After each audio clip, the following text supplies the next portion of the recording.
I'd like to call the meeting to order at 5 p.m. and announce that the board will meet in closed session to address items 1 through 3. I'd like to call for public comment on any closed session items at this time. There are none. I'd like to close the public comment and recess into closed session, 5 o'clock.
line wasn't that bad because we got to enjoy the view of our brand new remodeled parking lot.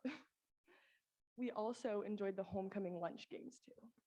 We had super fun lunch games, including a human pyramid, a dizzy goggle obstacle course, musical chairs, and a class-divided tug-of-war. Our rallies were exciting, and it is always fun to see our staff participating in the games and spirit days. We're excited to finish planning our winter formal, and the spirit days included as well. So be on the lookout for those funny pictures of the spirit days on the Laguna Creek High School Instagram page. The Laguna Creek social media pages and weekly Cardinal Connection newsletter do a great job at keeping our students up to date with the Cardinal Daily Dose, our school news videos, where you can find me there doing it every Thursday.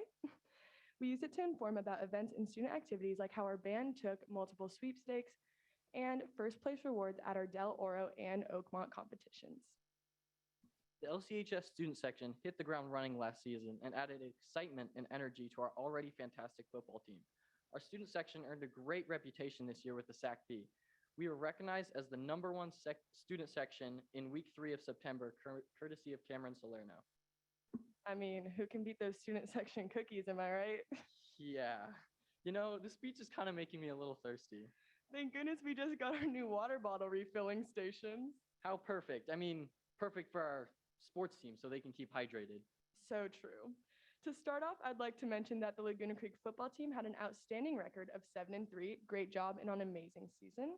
Water polo was also able to achieve a 4.1 GPA average. Good job, ladies. One of our school sports that just recently came to a close was tennis. The tennis team had an amazing season, making it to sections, with one of our school's doubles teams going to playoffs. Great job, Irene and Suba. I'm sure they also enjoyed having a newly remodeled court as well. An honorable mention to our cross-country team as well, having multiple students make it to playoffs. Congratulations to William and Aiden. We're also proud to announce the Girls Volleyball League win from last season during their senior night. Our first semester has gone great, and we are excited for the rest of the school year. Thank you for your time and this evening. Go Cardinals.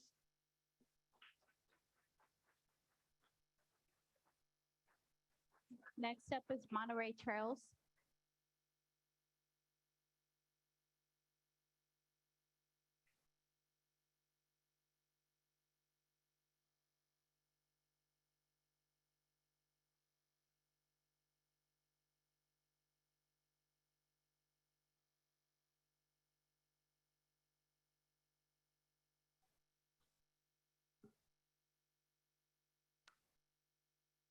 Short people problems.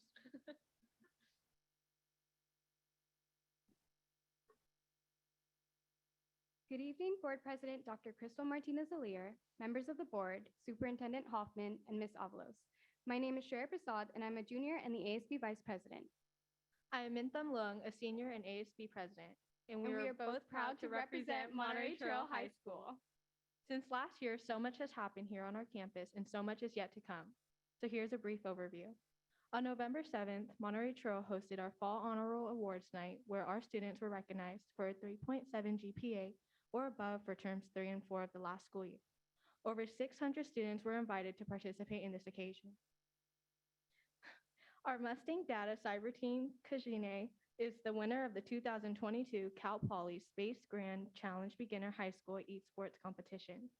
The competition was held in October, and the Mustangs team members included Ann Trung, Jesse Allencaster, Anthony Chong, Caden Fan, Brian Vu, and Jian Dong. We had our first Renaissance on October 4th to recognize grades earned in Term 4 of last year, and over 1,100 students qualified. Our freshmen were not eligible for the first Renaissance because they did not have high school grades in Term 4 of last year. Our next Renaissance for grades earned in Term 1 of this school year will be this Friday, the 18th, and this time around, we have 1,724 qualified students. Renaissance is awarded at 3 levels: Platinum for students with a 4.0 or better GPA, Gold for 3.0 or better, and Silver for a 0.5 increase. A program we're especially proud of and is unique to Monterey Trail is the Deaf and Hard of Hearing program. Our students have shown a growing interest in learning American Sign Language, and we have expanded the course to offer both ASL 2 and ASL 3. The program has gone a long way in building relationships with our deaf and hard of hearing community at Monterey Trail. Students use the skills they learn in class, outside of the classroom, to communicate and interact with their peers. Our campus strives to be as inclusive as possible. That includes staff who have participated in professional learning anchored in equity and the best practices to improve outcomes for all students. We have held 2 family lunch days where families were invited to enjoy lunch with their students. With a combined turnout of 602 parents, we had a satisfied student body as well as positive parent feedback of their involvement with their child's community. At our Pink Out game in October, the bleachers were full as we joined the Macris family for the memorial coin toss to honor Mark Macris's life, his contributions, and dedication to students, staffs, and families. After the moving ceremony, royalty was crowned, which was then followed by impressive wins for both our JV and varsity football teams. Our student section, fondly referred to as Green Machine, showed up in force this year, helping to make our games more lively. We look forward to continuous growth in our winter season with more sports and other activities that our student body can engage in. And at one of our largest homecoming dances, over 800 MTHS students enjoyed dancing, karaoke, ping pong, pictures, and cornhole while hanging out with their friends. On January 25th, Monterey Trail will hold their annual Mustang Shadow Day with Edward Harris Junior Middle School. This event has students from all grade levels act as mentors to 8th grade students. With this event, we aim to ease the fears of little 8th graders coming into high school and introduce 8th graders to the possibilities of high school as a Mustang student. MT is off to a great start in athletics this year. Our fall sports season has come to an end with football, women's water polo, golfer Hannah Smith, and cross-country runners Ethan Lee, Diana Hernandez, Denise Hernandez, and Ethan Corpus, representing MTHS at sections. Our football playoff game was last Friday against Central Catholic in the quarterfinals. They entered the playoffs as league champions. Our women's water polo team made it to sections for the second time in school history, finishing off their season with 18 wins and only 3 losses. Hannah Smith was the first women's golfer from Monterey Trail to make it to sections. The Monterey Trail students have recently signed their letters of intent. Hope Northup to play D1 soccer at San Jose State University, and Barrick Lewis to California State University of Long Beach to play D1 basketball. In November, our talented theater cast put on their fall play, This Is a Test. We are proud of our students who showed true Mustang spirit as they put on a successful play that was completely student-run. Our MTHS choir will host their annual winter concert in the Black Box Theater at Monterey Trail on Wednesday, the 14th of December. Band has their winter concert scheduled for December 7th at 7 p.m. in the Sheldon Performing Arts Center. This concludes our presentation this evening. Mintam and I will be reporting back to you in April. In the meantime, we would like to extend our invitation to the board to come visit the trail anytime to see all the great things happening here daily. Have a wonderful evening. Thank you for your time and support. And last but not least, go Mustangs! Thank you. I believe the principals or representative from the high schools are here. We have Mr. Benson or somebody from the high school, Laguna Creek, if you could please give a wave. Hi. And then Miss Laura Ricks from Monterey Trails High School principal. And student representatives, you may be dismissed to go finish your homework. Thank you. The next item is the academic recognition of fall student athletes and coaches. I'd like to call up Mr. Rod Emiston, and Mr. Forsino will be assisting.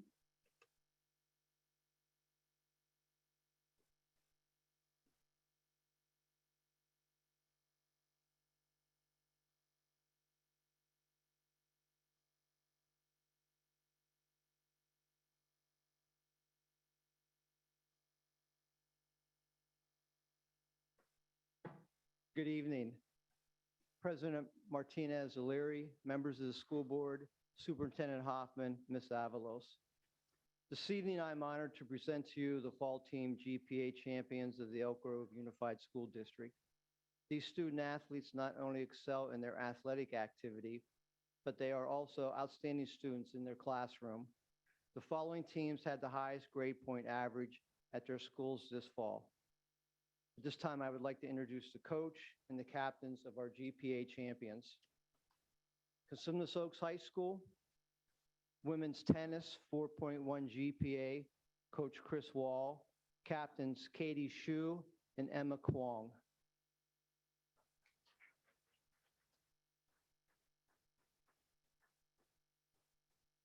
Elk Grove High School, men's cross country, 3.7 team GPA, Coach Irvin Kendall, captains Dylan Kamara and Noah Rebe.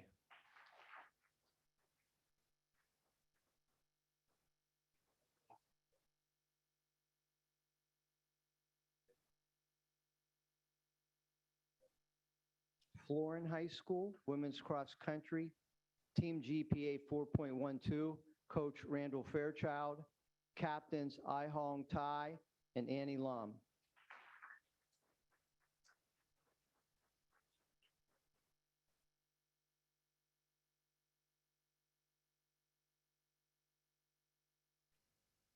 Franklin High School, women's tennis, team GPA 4.14, Coach Francois Sinatra, captains Natalie Fong, Tu Nguyen.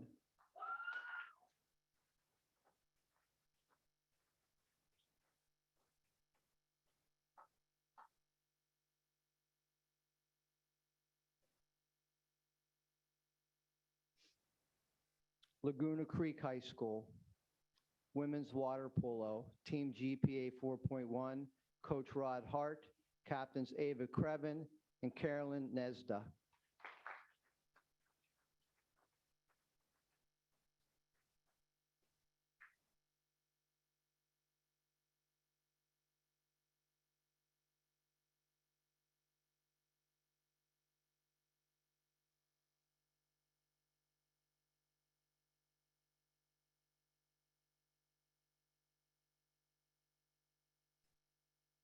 If there's any families that would like to come up to take a picture of your students or athletes, you can at this time.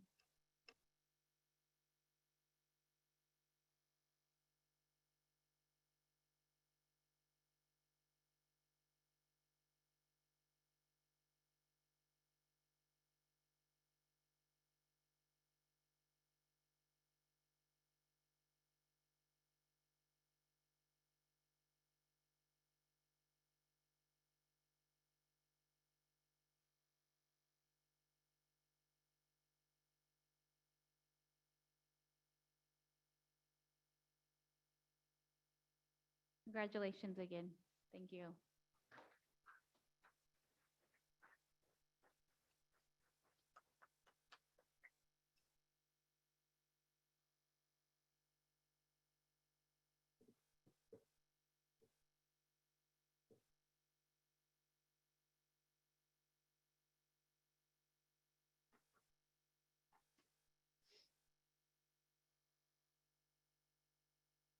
Monterey Trail High School, women's tennis, 4.03 GPA, Coach Devish Naidu, captains Etta Lamb and Linda Duong.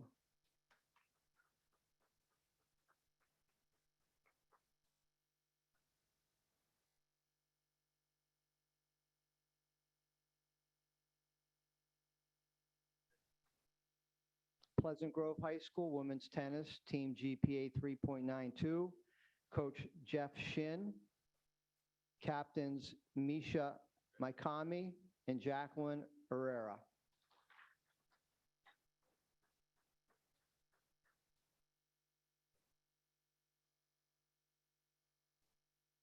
Sheldon High School, women's golf, team GPA 4.11, Coach Brian Hartman, captains Ariana Chanthalangzi and Jolene Sue.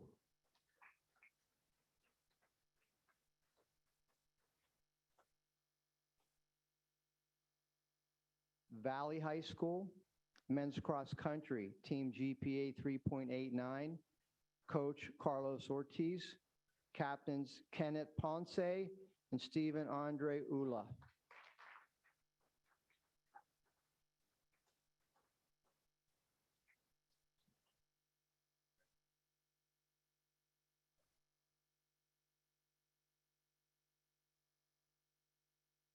If there's any other families that would like to take another photograph, you're welcome to come on up.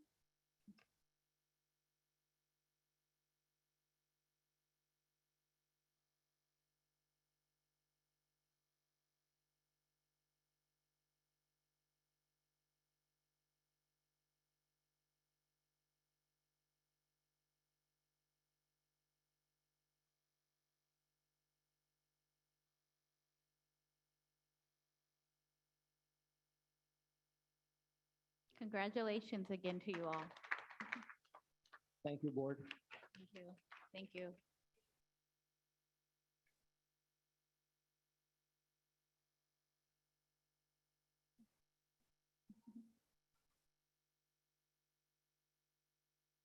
The next item on our agenda is California PBIS Coalition Recognition, and assisting will be Ms. Albiani, and I'd like to call on Mr. Ross.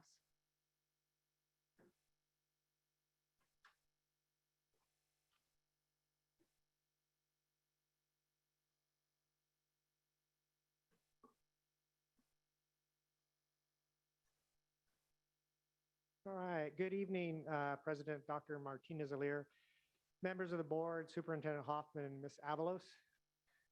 Mr. Onen, a program specialist for PBIS and our Office of Behavioral Health, and I are here tonight to recognize our schools for their implementation of positive behavior interventions and supports, PBIS. PBIS is an evidence-based tiered framework for improving and integrating all of the systems and practices affecting student outcomes every day and creating an atmosphere in which all students feel welcomed and successful. The California PBIS Coalition, also known as CPC, initiated the first statewide efforts in 2015 to implement a recognition system to acknowledge schools for implementing PBIS with fidelity to the national framework.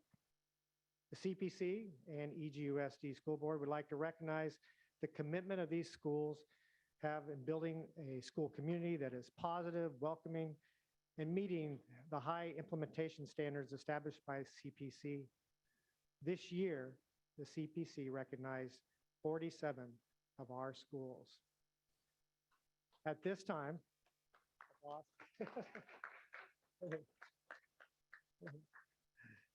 I would like to turn it over to Mr. Onen. He does the hard work and the leadership with our school principals and the sites to do a short presentation and then to call up our schools and our leaders to be recognized. Thank you. All right, good evening, and thank you for allowing us to be here tonight. Again, my name is Vern Onen. I am the program specialist for the Office of Behavioral Health in the Student Support and Health Services Department. And tonight is a night of celebration. And I want to say congratulations to all of our student athletes as well.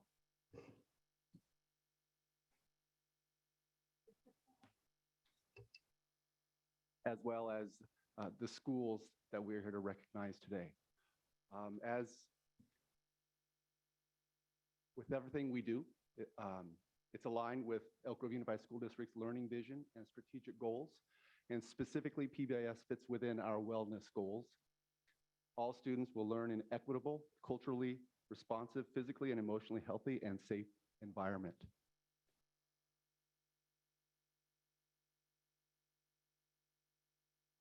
And as Mr. Ross said, each year the California PBIS Coalition recognizes school sites for their successful implementation of PBIS. And the criteria is pretty rigorous. They look at team composition. That's each school site. Each school site has PBIS teams. They have team procedures for how they conduct their team meetings and how they implement PBIS. They have behavioral expectations where all the students and staff understand the expectations for student and staff behavior. They teach the expectations. They have very clear behavior definitions, discipline policies, professional development provided to all staff in implementing successful PBIS. They have clear classroom procedures. They have an acknowledgement and feedback system where students and staff are recognized for exhibiting positive behavior expectations. They engaging faculty involvement, student, family, and community engagement. They look at discipline data, they collect discipline data, and then they use that data to drive their decision making. They have each year or twice a year what they call a TFI, a tiered fidelity inventory that acts as their progress monitoring system for showing that we're doing what we say we're going to do. It allows us to create action plans. And then each year, at the end of the year, we have an annual evaluation report to show our gains throughout the school year. This year, we are acknowledging, as Mr. Ross said, 47 schools. And when you look at a comparison from 2021, we recognize 22 schools. So we're recognizing twice as many schools. This year, we're recognizing 28 gold, 16 silver, and 3 bronze. And at this time, I would love to bring our principals or representatives from each school site forward to recognize, receive their plaque that they will be able to proudly display at their school sites. And then I will be going out to school sites to personally congratulate their school sites. And we'll start with our bronze level recognition. Myola Beitzel, Arthur C. Butler, and Robert J. Fite Elementary Schools.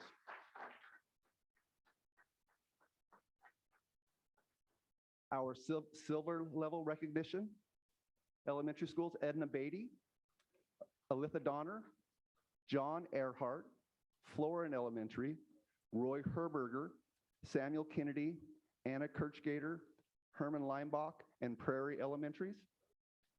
At our middle schools, we're recognizing at the silver level, Harriet Eddy, Edward Harris Jr., Joseph Kerr, and T.R. Smedberg middle schools.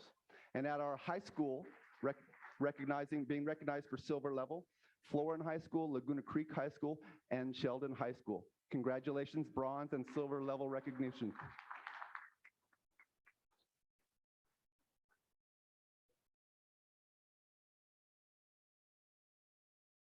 And we'll have a quick photo op, and then we'll bring our next level forward.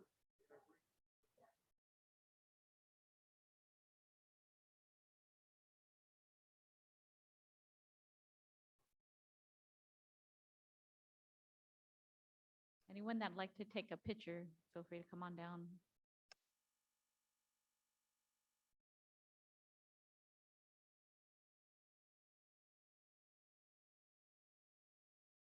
Congratulations again. One more photographer. Congratulations.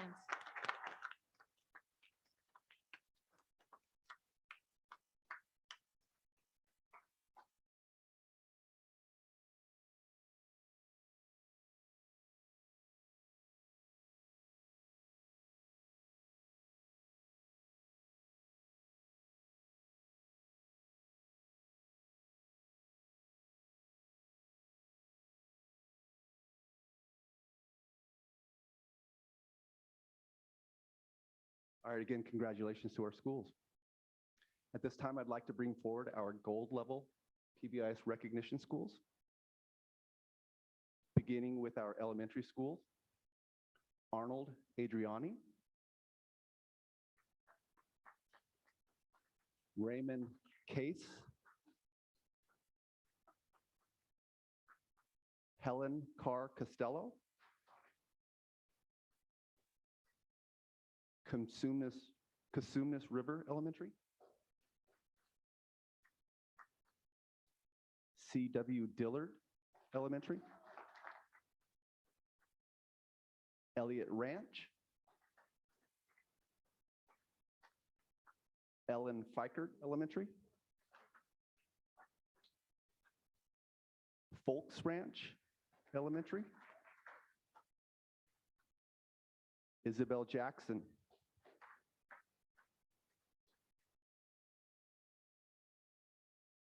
Charles Mack,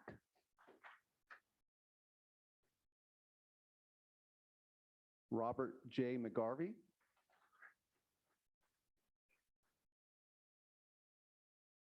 James McKee Elementary,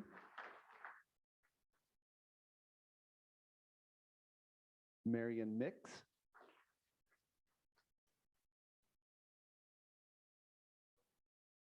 Barbara Comstock Morse Elementary,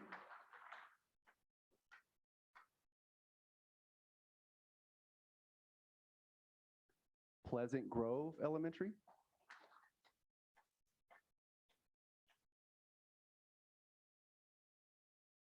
David Reese Elementary,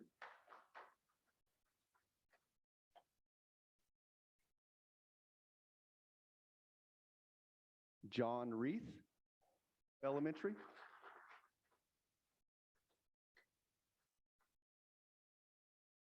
Joseph Sims Elementary.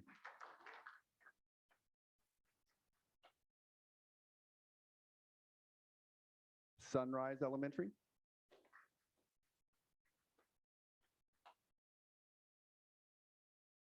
Mary Tsukamoto Elementary.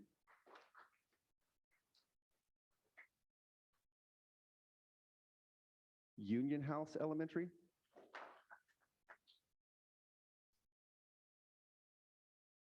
And Zinder Ranch Elementary.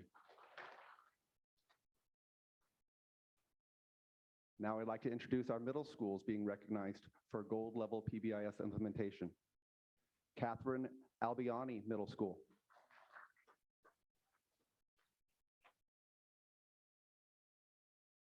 Samuel Jackman Elementary School.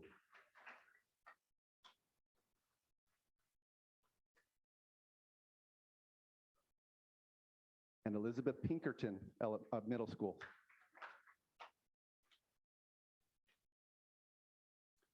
And now I'd like to introduce and bring forward our high schools being recognized for gold level PBIS implementation. Cosumnes Oaks High School.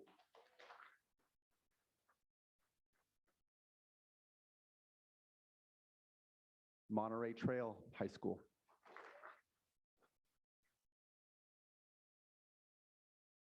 And Pleasant Grove High School.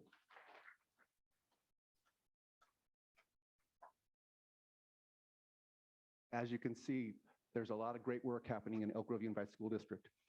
Congratulations to all of the schools being recognized for So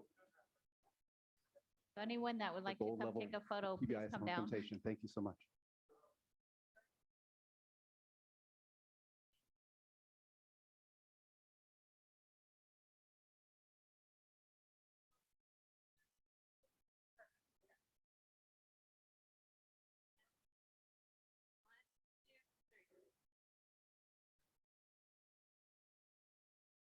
Congratulations again to you all.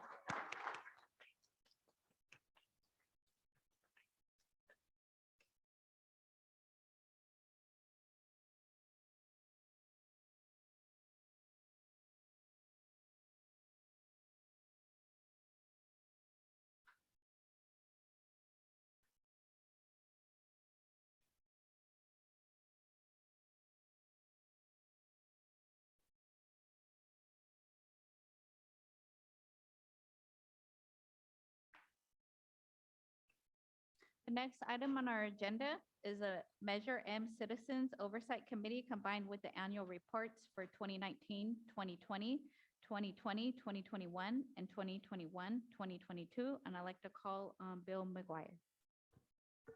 Thank you. President Martinez-Soler, board members, Superintendent Hoffman, and Ms. Avalos. It's my pleasure to introduce, there he is, John Shook, who's the president of the Measure M Citizens Oversight Committee, who will deliver the report. I can tell you that this was had the honor of my very first meeting in Elk Grove, being at a Citizens Oversight Committee and the great work that they've done. So I'm going to turn it over to John to recognize the members that are here and give you a quick report. Madam President, school board members, it's my honor to be here representing the Measure M Oversight Committee.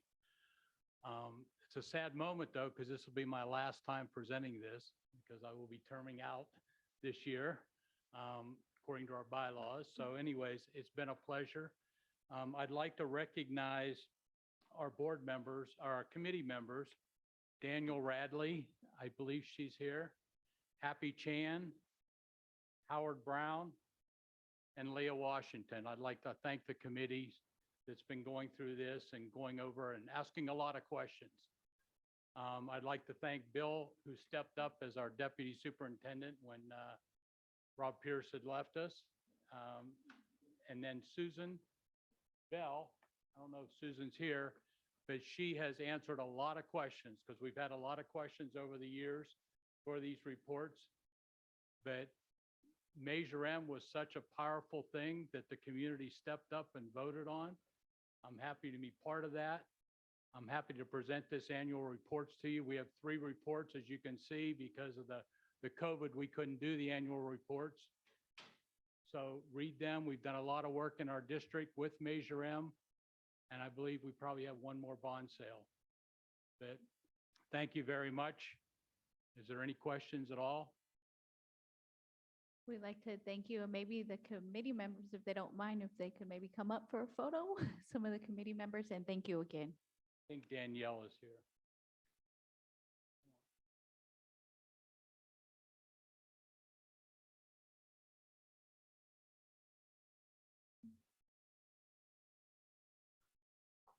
Thank you. Mr. Yang will be joining for a photo.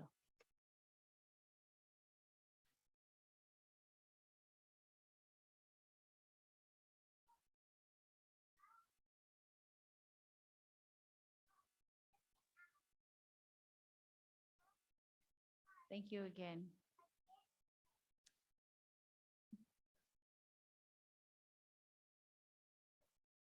The next item on the agenda is student expulsion and voluntary transfer recommendation. The first item is a request to return from student expulsion. I'd like to call for a motion to approve the request to return from a student expulsion. So moved. I have a first. Do I have a second? I'll second, Madam Chair. I'd like to conduct a roll call vote. Mr. Forcina, Aye. Ms. Tritis Espinoza, Aye. Ms. Albiani, Aye. Mr. Yang, Aye. Ms. Jamerson. Aye. Mr. Perez. Aye. Myself is an aye. It's unanimous. Thank you. The next item on the agenda is public comment. At this time, I'd like to call public comment for items not on the agenda, and I'd like to call Ms. Lisa Lavasser to see if there's any public comments via Zoom audio for items not on the agenda. Yes, Madam President, there are 3 public comments on Zoom. We have Mark Graham, Anna Soriano, and Exquisitive Hunley. Mark Graham was first.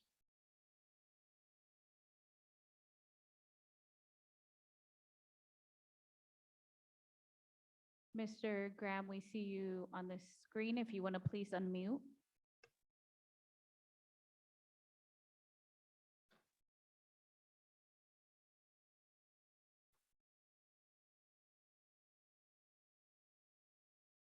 We can't hear if you unmuted.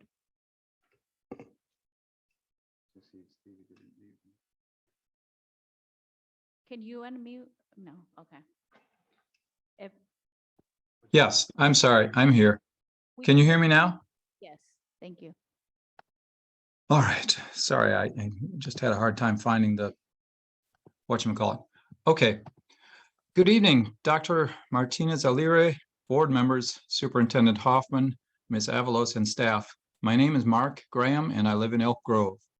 Yesterday, I sent each of you an email with one attachment, a legal memorandum by 7 prominent attorneys. Did you receive it? The Brown Act allows you to tell me. Please read it, even if you haven't. It is an issue which will survive tonight's meeting. I ask you to take the long-term view. Please ask me questions at the end of my public comments. As my letter and the legal memorandum stated, the district has a basic duty of care to take preemptive action to prevent foreseeable harm. Question: would you place a child in a microwave? Would you? Would you place a child in a microwave if there were an authority figure standing next to you telling you, don't worry, it's safe, the microwave radiation will not harm the child? What if the authority figure had sold you the microwave? Would you place a child in a microwave? Microwave radiation permeates nearly every classroom in the district.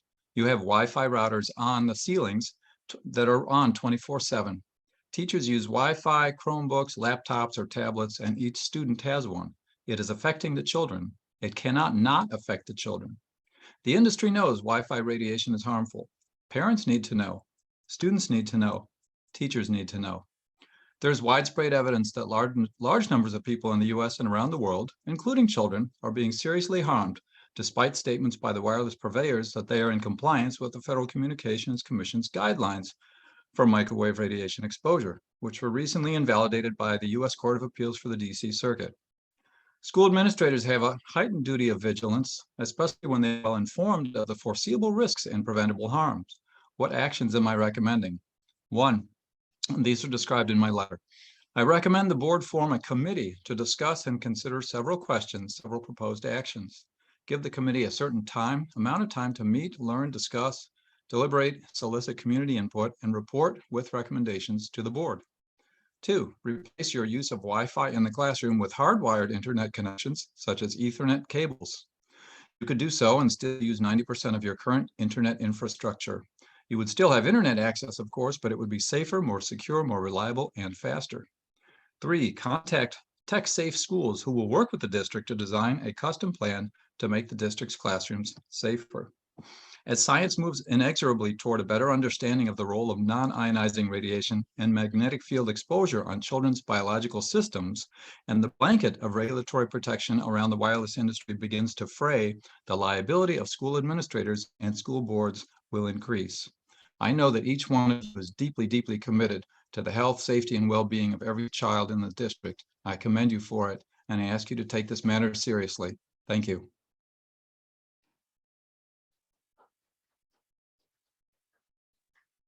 Thank you. Next public comment was Anna Soriano. Hi, can you hear me? Yes, we can hear you. Okay. Just a moment, sorry. Prepare my information. Okay, yes, so I speak to you today in regards to my dissatisfaction and my overall experience with the special education in the Elk Grove School District. I initially moved to Elk Grove about maybe 5 years ago because of the reputation of the school district, especially in special education and the quote unquote being inclusive. My experience as a parent has been the complete opposite of inclusion. Since my son was in kindergarten or first grade, I've been running myself in circles trying to find transparency with the staff, trying to find common ground to communicate what the goals are and the overall academic plan. And as a parent, I felt that the school district kind of just let me run myself in circles, didn't give me the information that I really wanted at the time. And I never really felt part of the team. Over the past 5 years, I've been really invested in learning about special education. I'm not in education at all. I'm in a completely different field, but it is my life purpose to find out what the best academic resources are for my son. So I've always felt like the staff never really considered me to be part of the team and working towards the same goal. Oftentimes in meetings, the staff looks scared to answer questions that I have that I feel that I'm entitled to know as a parent. And I'm seen more as a threat rather than a part of the team who is passionate about education, just like any other parent would. So this year I learned that the Elk Grove School District does not offer a mild mod program, which I feel is the least restrictive for my son. And my question to the board is why not? Why leave this huge gap for not only my son, but probably a lot of other kids? Do parents even know that their children are not on a diploma track when they are capable of it? And why don't they provide this option as a least restrictive environment? I think overall, I'm not speaking for all kids, but I know at least my son, I know what he's capable of, and I know many parents probably feel the same, that they should have a chance to earn a high school diploma first, especially addressing their needs while they're in elementary school, and which will ultimately really create an individual education plan. But I'm just disappointed that the school district doesn't even offer this type of program. And I come to the board to request for them to either add a program, create one, or give parents options, not just instruct the staff to keep putting us off, keep telling us lies, keep redirecting us. That's it. I'm done. Thank you so much.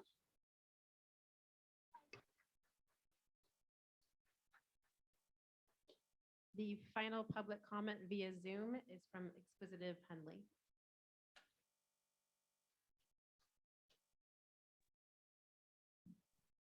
Hello. We can hear you. Okay. Today is November the 15th, 2022, and BYLP is here once again to remind the community and this board that Elk Grove remains #1 in the state of California for disproportionate discipline of Black students, and this is quite evident with the number of complaints we have received thus far. For this school year, we are up to 23 complaints, and approximately 56.5% of those complaints are from Black parents and guardians within the Elk Grove Unified School District. Let that sink in. Also, Ms. Pryor has been coming before the school board every single month, revisiting the same 3 requests that she has presented before the school board. I assume that you all think by ignoring her that we will go away. She's requested, #1, scheduling an open forum that Black parents requested last year. #2, schedule a town hall for Black students to connect with the board members in person. And #3, establish a crisis response team with community partners to assist when crisis events happen in the district. We will continue to advocate for the Black students in this district. We will continue to come before this board and remind the community of the blatant disregard of the requests of the students and parents you all were elected to serve. If you have a complaint, please visit us at bylp.org. Thank you.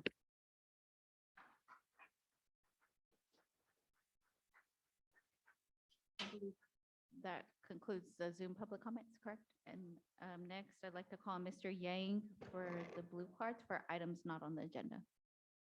Yeah, good evening, Madam Board President. We have 18 blue cards for not on the agenda. To the podium, Kayla Edison. And at 3 minutes, you have 3 minutes. As I have 3 minutes, I will give you a warning to finish up your comment.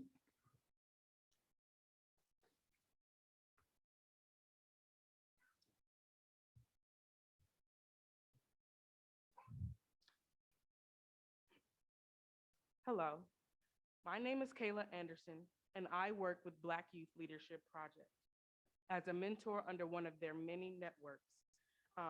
You might put the mic down a little bit lower, so. My name is Kayla Anderson, and I work with Black Youth Leadership Project as one of the mentors under their Black Girls Support Network. And I am here to speak on my disappointment on things I am seeing within this district. In our experience, we have girls coming to us who don't have the space on their campuses to feel comfortable to go in and feel supported in. There are multiple violence and conflicts that are taking place on these campuses that are also not properly handled, and even with the parties involved, they are not properly handled. We are swamped and held responsible for picking up the pieces for these girls, and we can see the brunt of their emotions that they are experiencing. And despite the implementation of the positive behavior interventions and supports, we are seeing an overflow with students experiencing unjust intervention and support. Therefore, we are here to continue to bring it to your attention until we see real change. We will continue to hold this board accountable and demand change for our Black children. Thank you. Oh, excuse me, I have a question. Where do you work? What site? School site? Black Youth Leadership Project. Where are you stationed at? Oh, you're talking about a school site. I'm sorry. Not at a Yeah, school site. She's not at a Can you school tell us where most of our students coming from that speak? No, not at the, Mr. Perez. Perez, this is not the time to Can't do it, public yeah, comment. engage. Thank you. Thank you. Okay. Next to the podium, Lisa Stanley.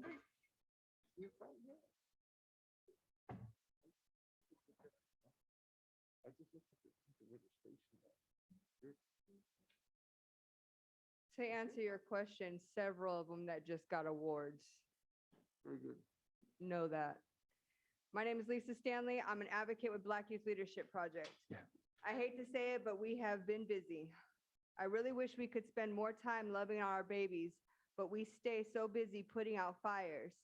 Nothing is worse than hearing frantic and upset parents and grandparents calling us to help their children. It is emotionally draining. It pains my heart that we come here month after month and nothing happens to improve operations on these campuses.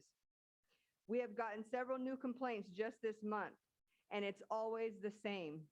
Despite all the schools that were recognized for PBIS rewards, we want to know why our Black students are not seeing the benefits of these implementations. I see that no matter how much we say it, it's going to take more of this community to take a stand for real change to take place. I want to invite you all to our book club tomorrow night. We are reading Suspended by Charles Bell. While the stories of the babies being pushed out of the class for punitive reasons is so familiar to us, I want to encourage more to come and learn with us. We are here and all about intentional community building. Please register on bylp.org. The author will be joining us via Zoom as well, so join the discussion. We need more people in your positions who are not afraid to do what's right.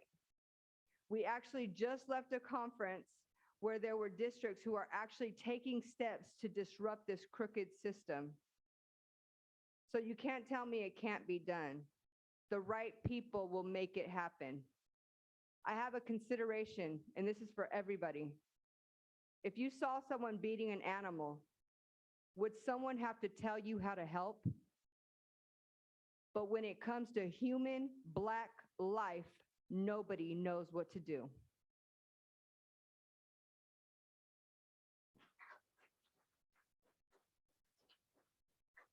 Next, Jalen Scott. Hello, my name is Jalen Scott, and I work for Black Youth Leadership Project. As Ms. Hunley said, we have gotten 23 complaints and 56% have come from this district. I'm one of those people who sit there and go through the files and put the files up, and just seeing some of the things that I see that these kids are going through on these campuses breaks my heart. I am also one of the head mentors for the Black Boys Support Network. These boys need help. Like they're not getting the help that they need in these schools. They come to us broken. They're like, man, I need help. I'm not getting this. I'm not getting what I need in school. I'm not getting this. I don't feel like these teachers want me here. I'm feeling like anything that I do, that I have a target on my back. I'm feeling like anytime that I'm speaking, I'm not getting the respect that I deserve, but my other counterparts are getting that respect. And I just want you guys to know, as a Black man, there's nothing harder than that. There's nothing harder than being able to see injustice and not being able to do anything about it. There's nothing harder than that. So change needs to happen for these kids. These kids are just so bright, but you guys are stunting their growth by not letting them grow. You're not letting them grow. And these teachers need to be able to let them grow and not just care for their counterparts. They need to care for everybody in that classroom. Thank you. Next, Heidi Moore.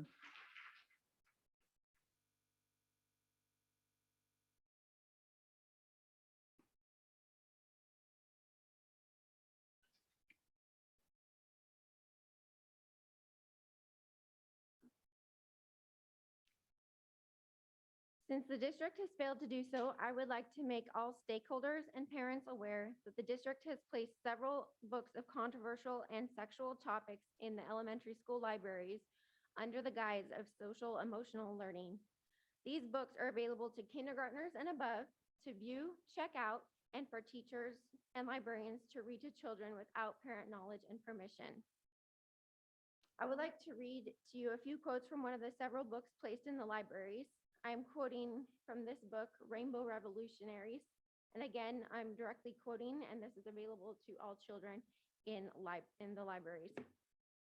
Quote number 1, assigned at birth. When a doctor sees a vagina on a baby and says it's a girl, or sees a penis and says it's a boy. Sometimes a baby doesn't have what is clearly a penis or a vagina, and the doctor will make an assignment anyway. The doctor is always just making a guess and doesn't know the gender of the baby. Quote number 2, polyamorous, when someone openly has multiple partners at the same time. Quote number 3, asexual, not having any or having very low desire for sex or sexual partners. Quote number 4, intersex, someone whose combination of physical characteristics, including external reproductive organs, isn't exclusively male or female. For example, Lily Elby was born with both testes and ovaries, so she was intersex. It seems that the district has intentionally or unintentionally neglected to consider the appropriateness of these books for young children. Young children likely don't know what sex is. They probably do not know what a penis, vagina, testes, ovary, reproductive organ, sex partner, or low sex drive mean. And they shouldn't. It is not the school's place to teach young children these terms completely out of context and without parent knowledge and guidance. Picture a little kindergartner being read this material from a teacher. Then remember this material can be presented to children without parents ever knowing. I've confirmed this with district curriculum and Mr. Aikman, my children's principal. Do parents not deserve a seat at the table? Do they not deserve to know that this sexual material is available to their little children? Again, according to Jennifer Avey in curriculum and Mr. Aikman, they do not. If there is nothing to hide, then why not tell parents? This material is not required by the state. Why has the district adopted these materials into elementary libraries without board approval? If the district offers sex ed preview nights, why are they refusing to preview this material to parents? I would like to request that these books be removed until they have been approved through the school board and made available for parents to view. And I will email a list of these books to members of the board. Thank you for listening to my concerns. Next to the podium, Sid Rajit Kaur.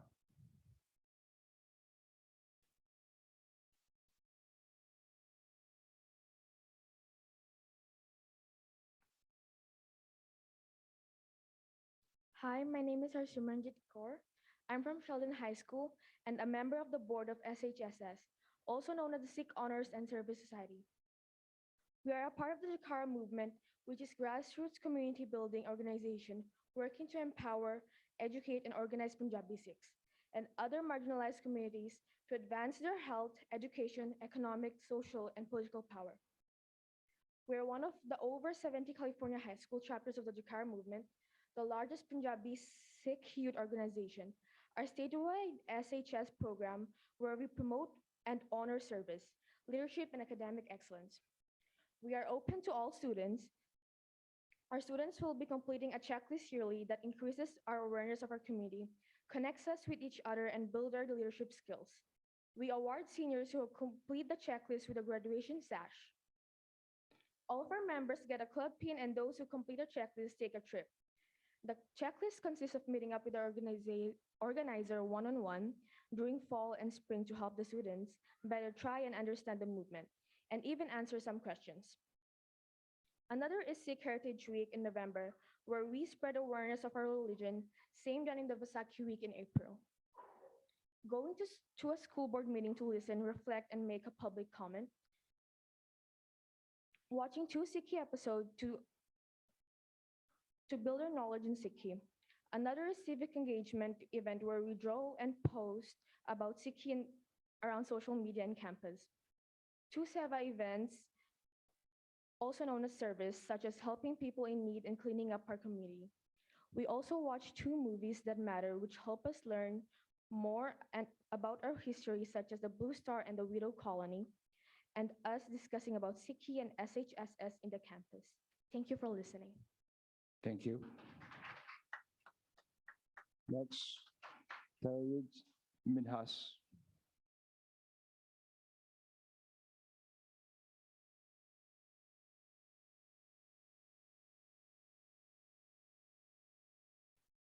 Hello, everyone. My name is Taryn Preet Kaur. I am a student at Sheldon High School and a board member of the Sikh Honors and Service Society Club, also known as SHSS. We would like to thank the board for recognizing November as Sikh American Awareness and Appreciation Month. SHSS is a part of a bigger association throughout California called Jakarta Movement. This week from November 14th to 18th, we are celebrating Sikh Heritage Week on all of our campuses, where we will be doing many activities each day of the week. The purpose of Sikh Heritage Week first is to make Sikh students to be seen in their classrooms and schools. Often a Sikh will go through their entire grade school education without once hearing the word Sikh come up in their classroom. Second, it is to provide non-Sikh students the tools to understand and build stronger relationships with their Sikh peers. Healthier student relationships will lead to stronger classrooms and a more vibrant culture of learning within our schools. Last week, we made posters about Sikh Heritage Week and hung them around our campus. Yesterday, Jakarta Movement hosted a Basics of Sikhi video screening about leadership and qualities of a good Sikh.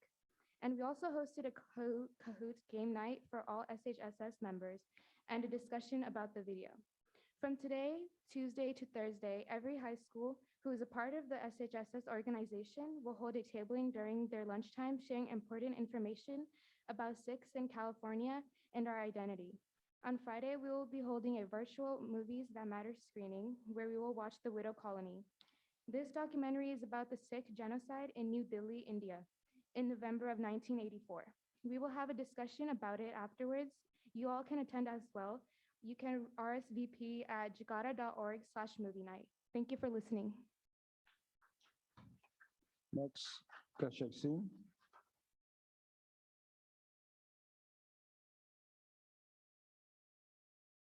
Kashyak Singh.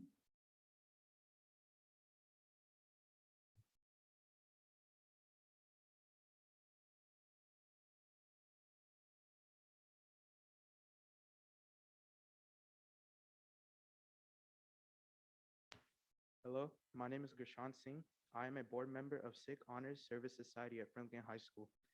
We want to thank the board for passing the resolution to recognize November as Sikh Heritage Month. Today, I'm here to talk a little bit about Sikhi and share some information about Sikhi with our community. Sikhi was founded in 1469 by Guru Nanak Dev Ji. It was one way of life for millions of people around the world in California. Estimates put a number of Sikhs between 500,000 and 700,000. Sikhis believe in one creator, the infinite force all around us and the source of everything.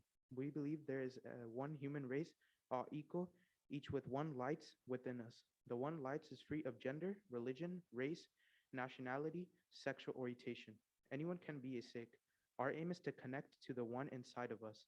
The three pillars of Sikhi are Nam Japana, which is remembering God, Kirt Karni, which means working honestly to earn and living, and Vand Shakana, which is sharing with others before you give to yourself. We have Gurdwaras around the world in almost every country. A Gurdwara is a place for us to sit with our Sangat, which means assembly of Sikhs and remember the contemplate on God through singing of hymns, which is known as Kirtan. Gurdwaras also serve langar to all, which is food given without expecting anything in return. Anyone can go to the Gurdwara and have a meal. We encourage you all to visit to your nearest Gurdwara on a Sunday and see for yourself. Every Gurdwara has 4 doors, one on each side of the building representing that it is open to all of the world and not just Sikhs. Another important tenet of our faith is seva, which means selfless service. Sikhs enjoy serving others, whether it's through food, cleanups, charity, helping those less fortunate, or doing seva for each other. Our SHSS chapters regularly take part in seva, which inspires us to help going and build our communities for a better tomorrow. Thank you.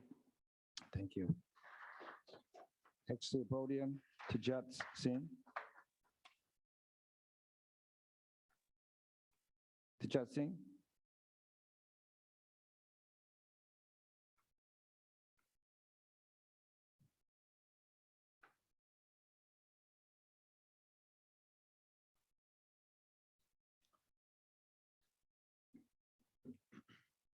Sat Sri Akal and good evening, board members. My name is Tejas Singh, and I'm here on behalf of the Sikh Honors and Service Society chapter at my high school, Kasumnes Oaks High, where I'm the founding board member. This is our first year having SHSS at Kasumnes Oaks. I'm here to thank you all for passing Resolution 29, the Sikh Heritage Month resolution, recognizing November as a month to celebrate Sikhs throughout the Elk Grove Unified School District. This celebration is critical because it is an acknowledgement of not only the struggles and hardships Sikhs have faced throughout history in California and beyond, but also the contributions our people have made.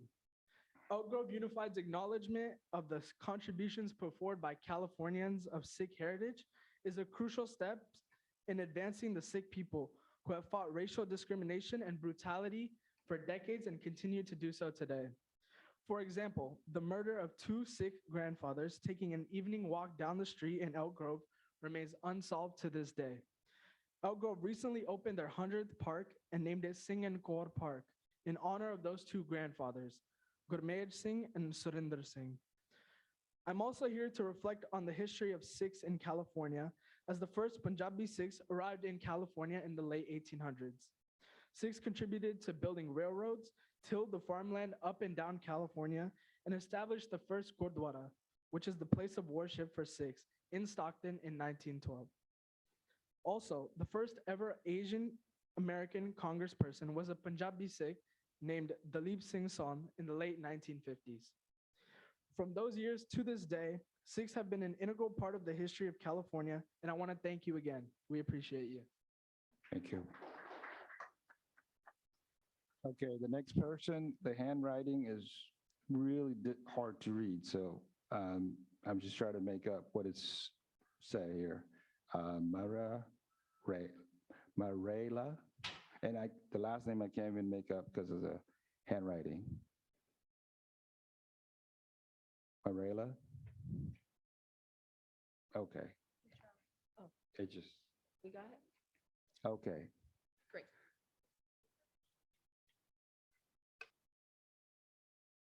So, I'm Michaela Okamoto from Toby Johnson Middle School, and I'm in 7th grade. And I'm back to give you an update of what has happened since I've last came. So, my first story is that it was on the day of finals. My first example, it was on the day of finals. And so, on the day of finals, I saw something that worried me, and I went into the final very overwhelmed and mad and nervous, and I was basically in the pod just upset, and I just couldn't work to my full potential. I was just so overwhelmed and so shook, and because my case manager is can't be there for me, and she can't come into the classroom and soothe me because she has another class. Communication is very hard as a result of the new rule in place. If it were for the inclusion teachers, the inclusion specialist could come in and help me with my problems and just help me. The inclusion teacher can help me calm down, and they can help me take breaks. The test is also very long to help us extend our stamina, and I just felt very overwhelmed, and the inclusion teacher could have came in and said let's just go take a break. My second story is I had a problem in class a week ago, and somebody assumed that I had autism because I was doing an IXL and I got a question wrong. And I just got I tore up all my papers, and I just was very overwhelmed, and I could have if it were for the inclusion teacher could have came in and soothed me and said let's go outside and talk about it and solve the situation. My case manager and my counselor are both amazing people, but they don't have the time to come to me at any time, and the inclusion teachers have time. So to sum it up, it's been very hard and everything, and it's not easy. So I really hope that the inclusion teachers will be brought back. Thank you. Thank you. Next, Becky Okamoto.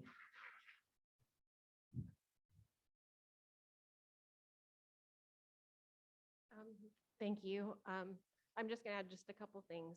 You'll hear from staff that Toby Johnson didn't have a full-time inclusion specialist anyways, and that is the truth. But the other part of that truth is the rest of the caseload for the inclusion specialist is Franklin High School. Is at Franklin High School, which, if you've been there, is a 2-minute golf cart ride down a bus alley to get to Toby Johnson.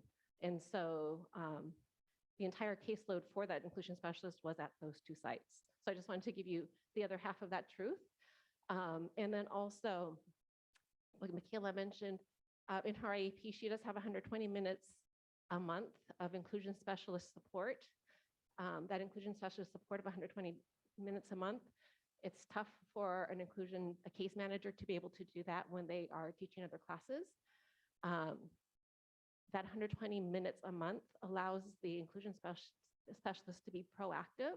You see Michaela pulling, there's definitely signs when she is becoming dysregulated. And right now you could see the anxiety in her. The inclusion specialist in the 120 minutes a month can be proactive and letting teachers become aware. There are accommodations that Michaela mentioned that are in her IEP that were not provided to her. So again, not having that 120 minutes a month means we're being more reactive than proactive in creating an environment for Michaela that's safe. And we know that when we're reactive when it comes to our kids are the ones that are paying the price. And I will tell you, Michaela is paying the price for that. Thank you. Thank you. Next, Wesley Bremer.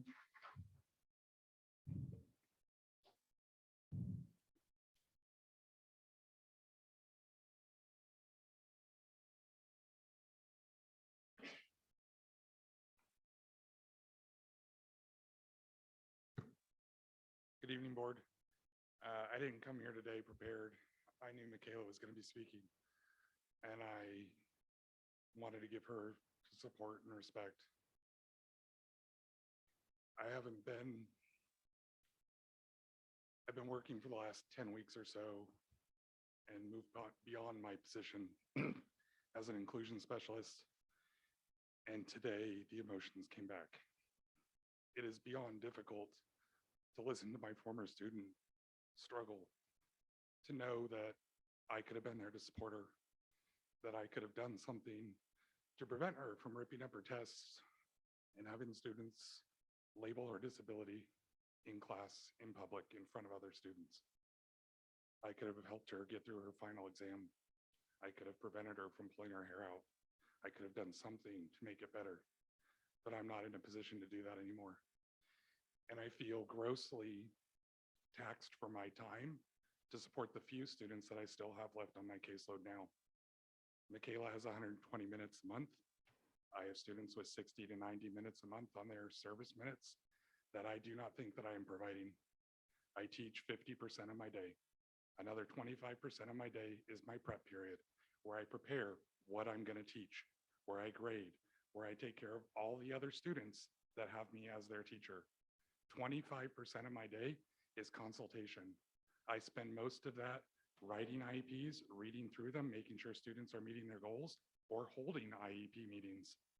I do not have time to meet those minutes, and I do not see how any other secondary case manager is meeting those minutes, and we are within compliance.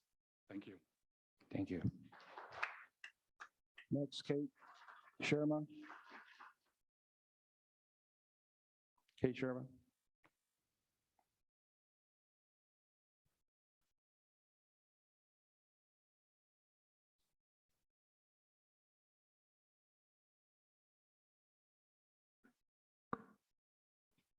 My son Grayson is in special education kindergarten at Aletha Donner Elementary.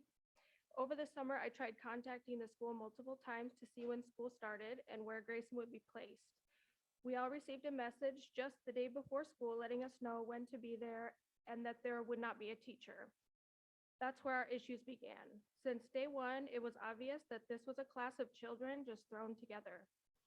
We didn't get to meet the teacher. We didn't get a welcome letter. In my opinion, our children didn't seem to matter. We now have a teacher who was unwillingly ripped from her position as an inclusion specialist. She is overworked and from my understanding voices her concerns about the class as well, only to fall on deaf ears. I have voiced all of my concerns from the top down. I've been told from parents and staff that this is nothing new, that the district is well aware of the multitude of issues with special education, hence why so many SPED teachers have quit. I've been told by multiple people that our class has children in it who are knowingly placed incorrectly at the wrong level. Children who physically assault the other children and teachers. Kids and staff are coming home with visible injuries almost daily. These seem to be children who just have severe behavior issues.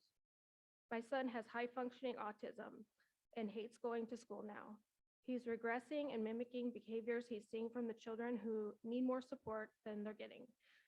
What was supposed to be a year filled with first times and memories has become a nightmare. I lay awake at night worried for my son's physical and mental well-being. I now have to look to get him placed in a safer environment, an environment where he can learn and grow. I shouldn't have to do that. You should be ensuring every class in this district is that type of environment. His teacher's days are spent chasing kids who don't even belong in the class, at no fault of her own, leaving her very little time to actually teach. This is happening in special education classes district-wide, not just my son's class. Special education is shattering before us, and it's at the cost of our children. Some of you have children with special needs in this district.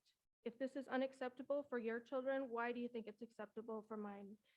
I recently saw a commercial for Elk Grove that said Elk Grove School District is a place that is culturally aware and is physically and emotionally a healthy, safe environment. Perhaps it is, as long as you're not a child with special needs.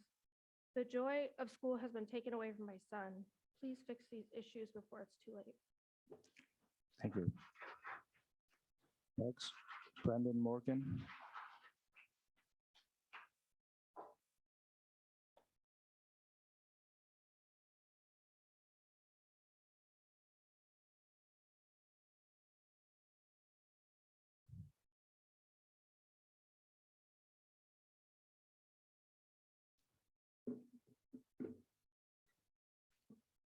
I'd like to thank you all for allowing me to speak again here today and talk about the impact that the changes in inclusion and special education have had on our district. But before that, I'd like to say, while I'm really thankful that you guys have all taken the time at the end of the last 4 board meetings to consider inclusion as a future agenda item, I watched in disbelief in the last meeting as not one bit of consideration for a future agenda item was given to the Black families and students who came before you the last several meetings and many, many more to speak about the ongoing issues of racism that they face in the district. You had no problem listening to us, but you can't sit by and idly claim that this district prides itself on diversity when the issue of racism is not being addressed aggressively from the top down.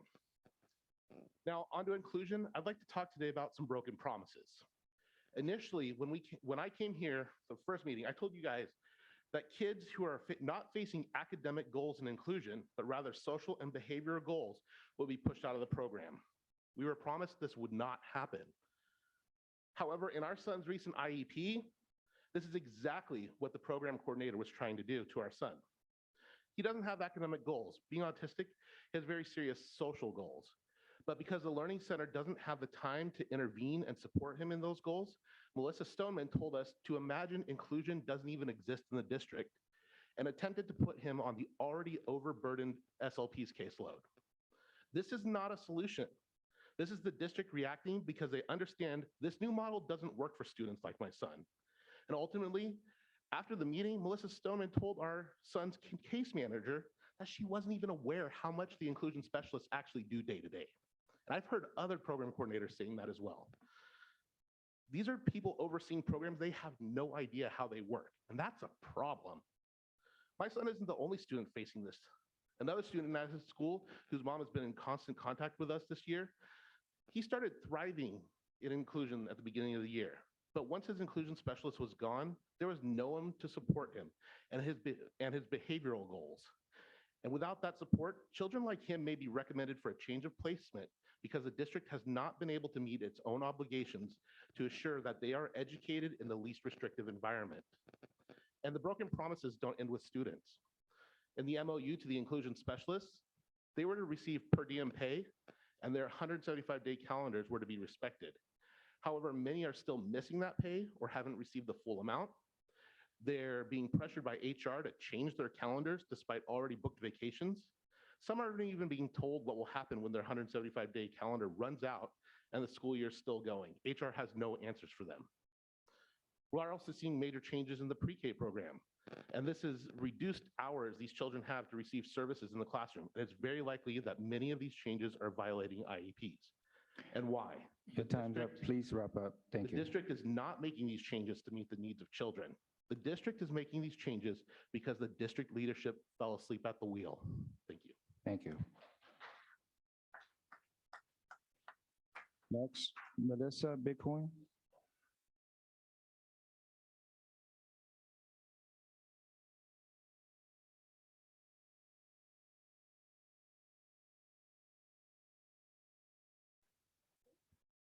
Good evening. In case you haven't heard, at least 5 teachers have quit since the inclusion specialist position was eliminated. More will be quitting as expected. I hope this data is being reported to you. I had a very difficult time today with the pressure and stress of knowing I would be coming here tonight, saying things that would push me out of my comfort zone.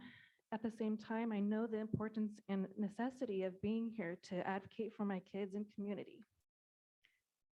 I have to call out the disappointment and how disappointing it is to feel like not all of you are on our side as we try to hold the expectations high for our children's education. Since I started showing up in August, there has been no real accountability that we know of. All we have seen is one report that did not answer our questions, nor did it accurately communicate the state of special education in EGUSD. It's your job to represent your community and make sure that the district is properly serving every child as needed. We need you to make the effort to talk to families and staff in your area. Everything is not fine as we hear the district report. We've heard the excuse there's a national teacher shortage, but I have good news for you. We don't want you to solve the national teacher shortage. We want you to demand the district solve for the culture with lack of respect for parents, teachers, and staff trickling down from district leadership. Demand the district leadership to solve the racist and ableist culture in Elk Grove. Because it's a growing population, it's becoming richer in diversity and potential. We need leaders who are truly capable and committed to supporting schools and all students. If our comments don't light a fire in you to do something now, to start the conversation tonight or tomorrow or this week, then you shouldn't be in those seats. And I respectfully ask you to get out of the way for those of us who believe it could be better. Lastly, I want to give a shout out to the teachers and staff who have worked and are working with my kids. These people have truly made my family feel accepted and welcomed. We have been made to feel like assets to the classroom, school, and community. And our family is so grateful for them, for the love and care that they show us every day. Thank you. Thank you. Next, Marcus Meyer. Marcus not here? Okay. Next, Candace Mills.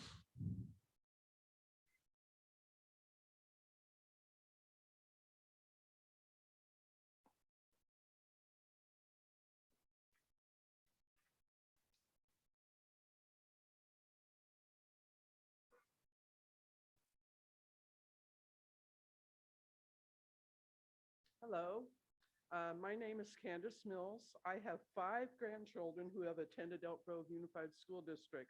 Of those 5, 3 have an autism diagnosis and are or have been enrolled in the preschool program in Elk Grove.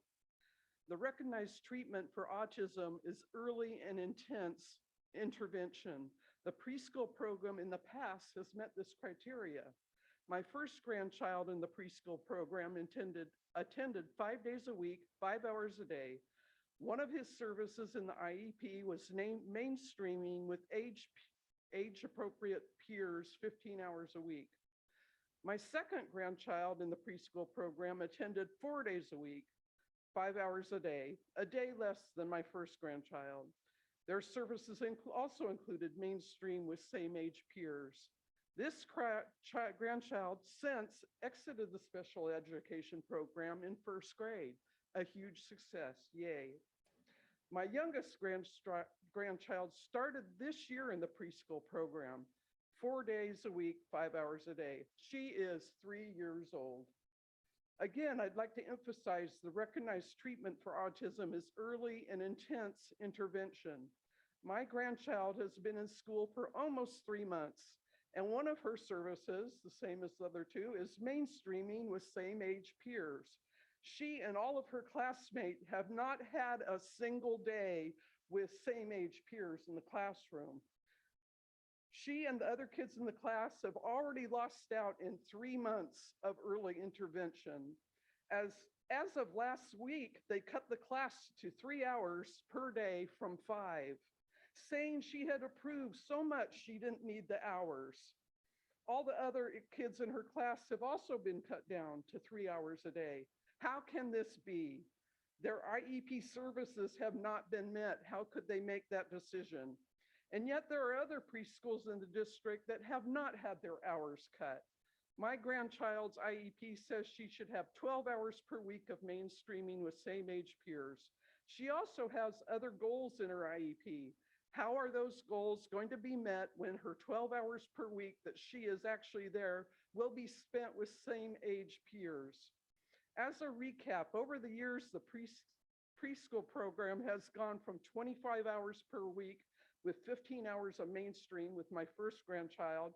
And now it's going down to 12 hours per week with 12 hours with same age peers for my grandchild currently in the program. This change isn't based on what is best for the child, but what is best for the district. I'm asking the district and board to think about how this change is affecting the children. Time not invested with these kids at this early age when intervention does the most good. Ms. Mills, your time's up. Please wrap Later, up. when Thank they you. will need additional services in school and could be detrimental for their entire life. Thank you. Thank you. Next, Dustin Noble.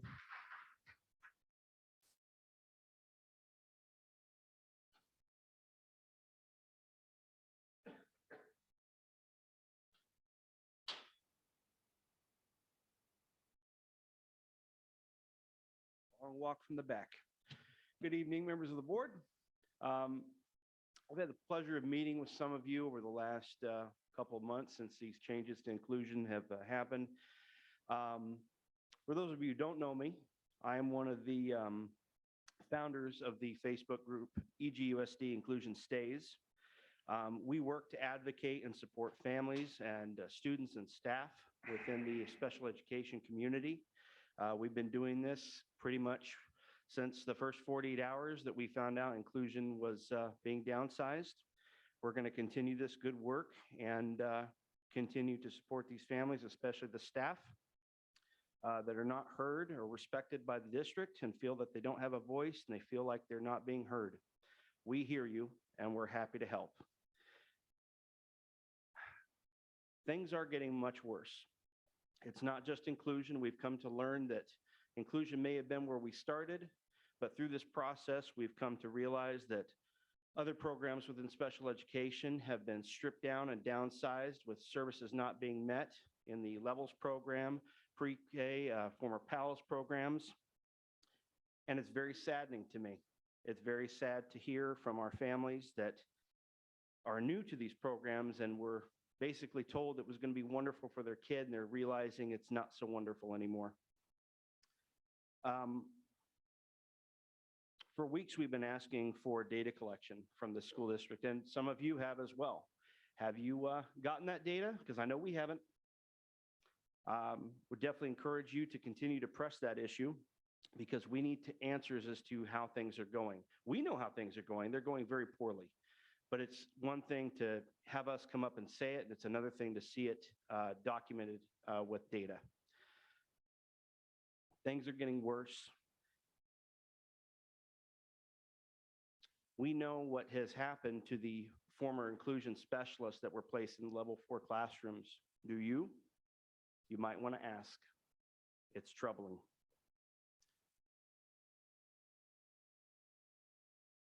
Things are not getting better. They're going to continue to get worse. It's going to continue into the next school year. We already know that this district is hemorrhaging SPED staff. They're leaving this district, and there are more to come by the end of this school year unless the district puts a stop to these changes, hits the brakes, and says, let's take a look at this problem.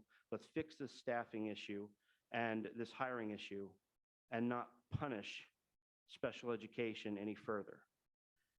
I would challenge you as members of this board to act, to hold this district and its administration accountable and get the answers that we all need to come to a successful point with special education. Thank you very much. Thank you. Last blue card on this item, Katie Jones. Katie Jones.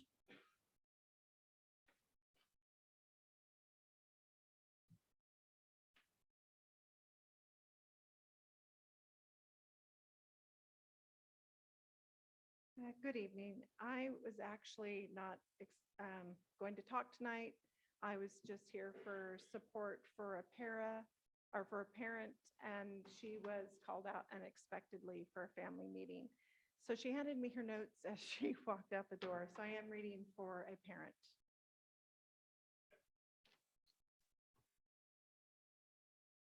I am so disappointed in the direction that the district has taken with inclusive education. Since inclusion left, I have not received communication from anyone regarding support for my daughter, except from her paraeducator. When my daughter was still receiving services from her inclusion specialist, I saw that specialist visited her classroom at least twice a week, and I received communication from her at least once a week. I haven't even seen her new case manager in the 49 days since the decision to drop inclusion until today at her IEP meeting. Her IEP meeting was postponed by the new case manager because she told me that she needs to familiarize herself with my daughter. It took a little over 2 months for her to finally schedule that meeting.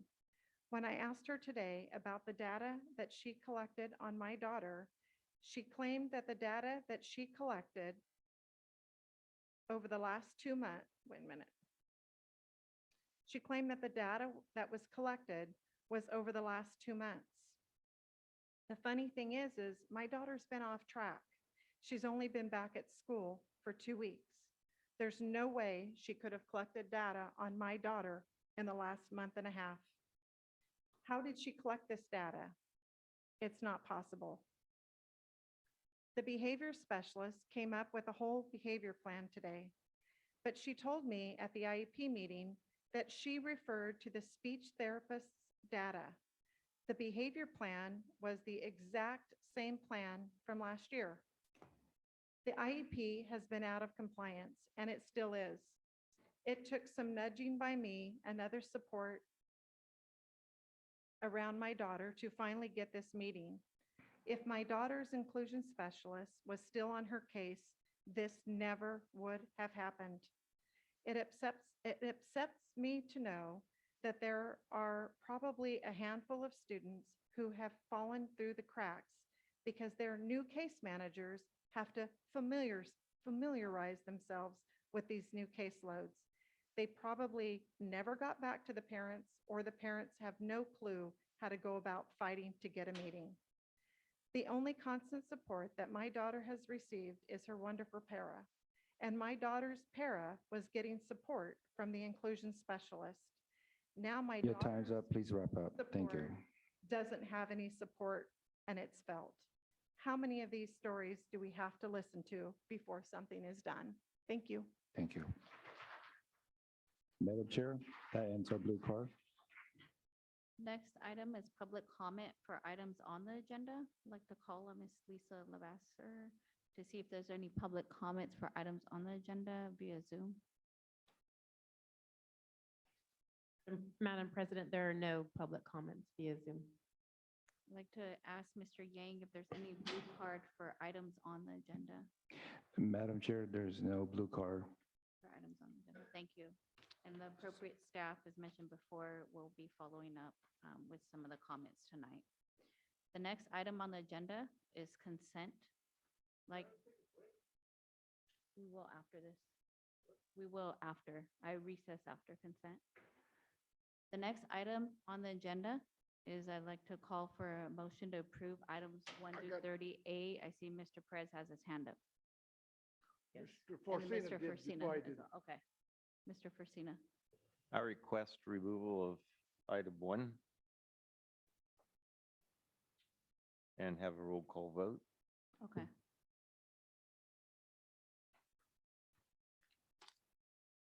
And then Mr. Perez, do you have specific items you'd like to pull?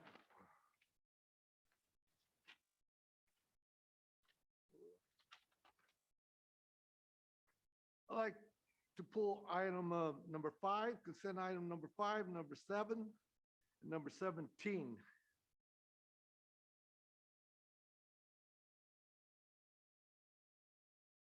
So in regards to items 2, we're pulling 1 for a roll call vote.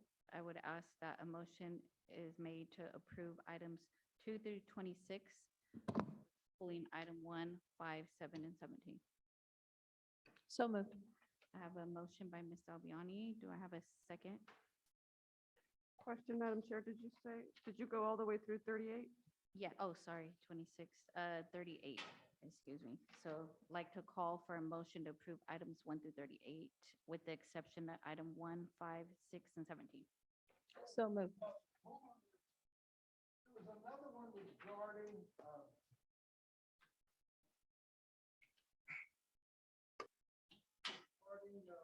safety operation plan 37. Did somebody say that one? No one did. Yeah. so- I'd like to amend my motion to exclude item 37 as well. Okay. I'll So- second, Madam Chair. So I'm calling for a motion to approve the rest of the items with the exception of those 1 through 38, but some of those are being removed. And we had a With- motion. Removing items 1, 5, 7, 17, and 37. Yes. And I second that. You second, okay. And we'll conduct the roll call vote for the other items. Mr. Track, Aye. Ms. Tritis Espinoza, Aye. Ms. Albiani, Aye. Mr. Yang, Aye. Ms. Jamerson. Aye. Mr. Perez, Aye. Mr. Forcina, Aye. and myself is an aye. It's unanimous. So the first item was removal of the item number 1 for a roll call vote. Do we have a motion to approve, and then I can conduct a roll call vote on the item? Item number 1, I didn't know if Mr. Forcina wanted to speak to the item or, It would be the same words. okay. So moved. I move to pass item number 1. And I have a second by Mr. Yang. Didn't hear him on the mic. We'll conduct a roll call vote for this item. Mr. Track, Aye. Ms. Tritis Espinoza, Aye. Ms. Albiani, Aye. Mr. Yang, Aye. Ms. Jamerson. Aye. Mr. Perez. I have a question before I vote. Why did you pull that, It's Mr. a- it's- Forcino? Item yes or no? He already said it was an item he has pulled in the past. That's why. When prior to that, that's what he engaged. Good. I'd be we're happy voting? to answer. Yeah. Yes, thank you. Well, my answer's simple. I think the public should be able to make comment at a point in time that it's appropriate to an item and not be forced to speak via Zoom. And we've discussed this. I don't know what else to say. I just believe that the way in which we have always held board meetings is appropriate and is the method we should continue with. So is it an aye or no, Mr. Aye. Perez? Mr. Forcina? No. And myself is an aye with 1 no vote. The next item that was pulled was item number 5. Mr. Perez. This is regarding certification of administrative competence to evaluate. The question I have, this is the administrative level. We have many other certification systems, especially in special ed.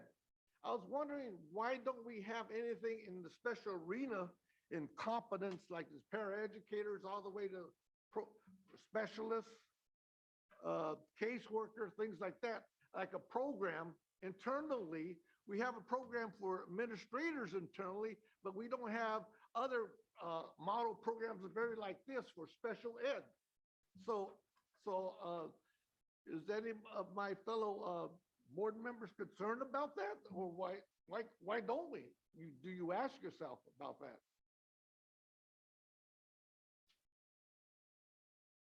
I believe the item at hand is that this item is administrative training process being recommended for the certification of their competence. Yeah. The other items that you have mentioned are not addressed on this agenda here because it's only regarding administrators.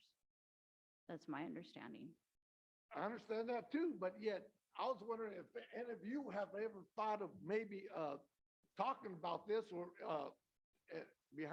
within closed doors and closed session. Why don't we have programs like this Mr. Perez, to help out the special ed shortage of Mr. Perez, specialists? you Hold, I'm can't- speaking, I haven't finished. You asked the you question. can't ask a question on a topic that's not on the agenda. And the board cannot respond to a question that's not on the agenda. This agenda item is specific to certification, so these administrators can do evaluations of teachers in the classroom. That's what the topic is about. It's not about any other certification. Okay, here's the second question I have then.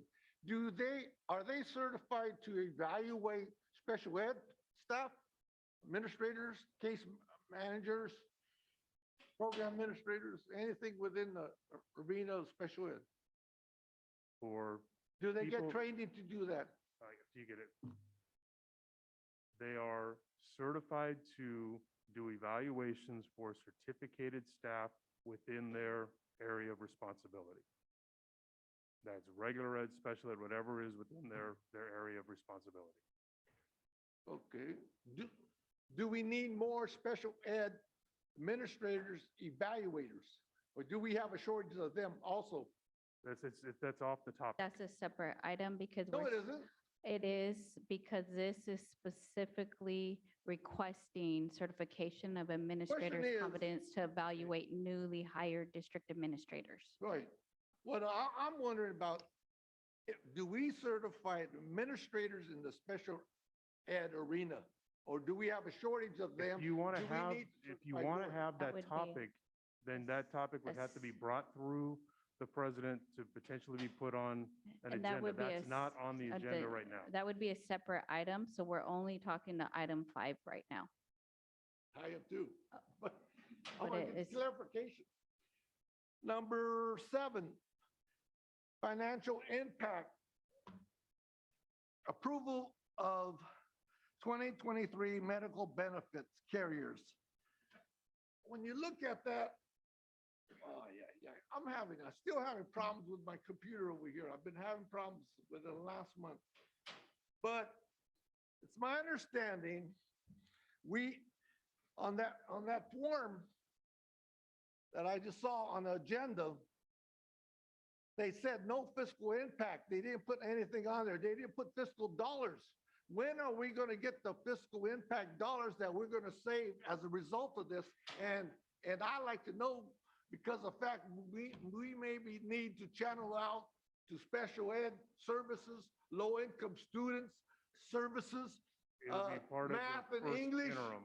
math and reading services that were really low within our student population. That should be a priority of funding at this time, because if we save money in this arena, we should rechannel it for student services. That will be part of the first interim report is where Okay. that information will come So through. my in question December. is, when are we going to have the numbers of dollars? There is a fiscal impact, but I want to know, and I think this board wants to know, In how December- many millions of dollars are we saving? In December, at the December 13th meeting, when we do the first interim report. And that should be And I want to, prior, my recommendation, that those dollars for funding should be given to us prior to negotiating contracts with our employees, because we will actually know how much we could save So you need to stop with regards to negotiations. No, We're just telling addressing you. that. have I- that. we- You need we to stop stay on with the- negotiation talk. We need to stay on the item with approval of medical benefit carriers. You asked your question, and I believe it was answered. It's important about the that we funding. get this information as soon as possible. Okay, the next item, item number 17. All right. I do not support outsourcing bus driver services, period. Understood. And then the, This board should make a that- policy that we should not outsource anything within our district services without unionized workers. No, the board's already made that decision.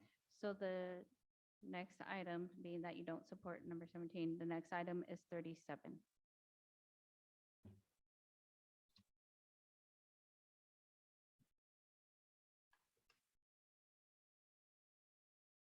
I look at this report. I haven't seen anything regarding pandemic process responding to that issue or diseases, outbreaks. You know, right now, California is breaking out with not a variety of viruses, flus, but yet what's the criteria? What's the process at, at the Montezuma project? You know, who's the training? I didn't see nothing regarding training of the staff, the chain of command, an org chart, things like that, if they had an incident at that school. So it's very good report, but yet it's missing items. That's it. Thank you. Okay, so at this time, I would like to call for approval and a motion for items 5, 7, 17, and 37. So moved. Have a motion. Do I have a second? Second. I have a first and second. I'll conduct a roll call vote. Mr. Track, Aye. Ms. Tritis Espinoza, Aye. Ms. Albiani, Aye. Mr. Yang, Aye.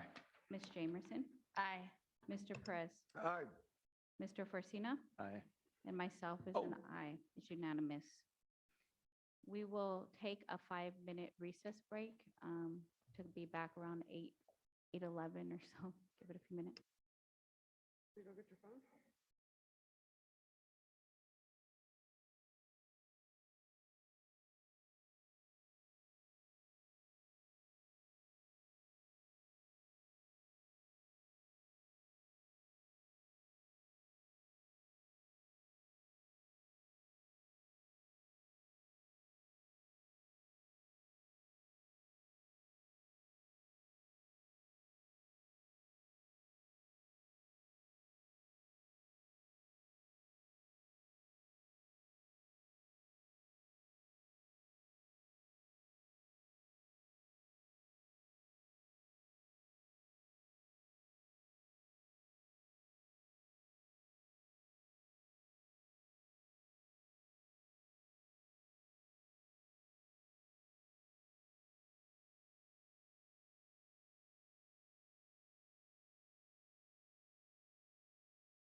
Ace.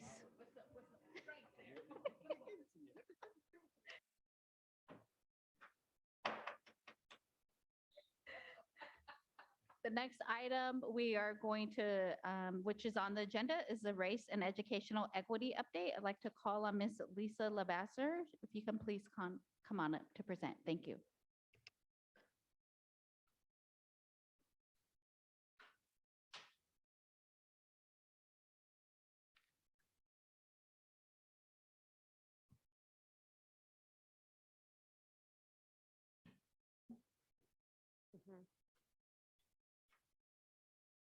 Good evening, Madam President, fellow board members, Superintendent Hoffman, Ms. Avalos.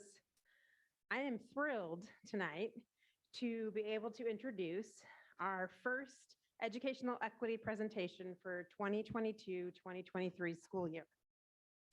Tonight, our presentation will focus on some of our targeted supports from our Department of Educational Equity. Our goal for tonight is to focus on a few programs at a time. We're going to focus on targeted supports, in particular, our student equity councils and our Black student unions. I'm honored tonight to turn the presentation over to our amazing students and site leaders. But first, before you hear from them, you're going to hear from our new incredible Educational Equity Director, Mr. Corey Jones.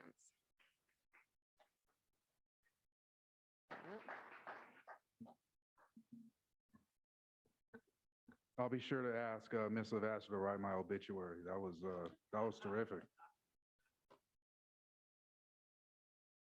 Good evening, Madam President, board members, Superintendent Hoffman, and Ms. Avalos.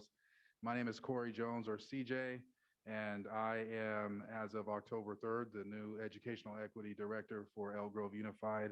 I am loving things so far and learning a lot. So I appreciate having a few moments today to be able to give you an update on some of the activity that is being supported out of the Educational Equity Department. So we will, as Ms. Lavasser talked about, we will be highlighting student equity councils and Black student unions. And we will be talking a little bit about the why, how, and what of those two particular initiatives. And we'll get an opportunity to hear from folks at a couple of sites who are involved deeply in this work, staff and students. We'll start off with student equity councils. The why, student equity councils operate on 3 core goals, as you see on the screen, providing student leadership and advocacy development, student-led equity forums, and most importantly, a voice in some of the decision-making that happens at the site. The how, student equity councils are funded through ESSER funds. You'll see some of the breakdown of the funds there. I will call your attention to the FTE that is there, the 2.0 FTE. One of those FTE is a program educator specifically assigned to support student equity councils at the sites, and a program specialist who supports student equity programs as well, but also other initiatives throughout the department. Student equity councils, all student equity councils have a site advisor that coordinates the meetings and student members, and also is a liaison to the site administration for that particular site.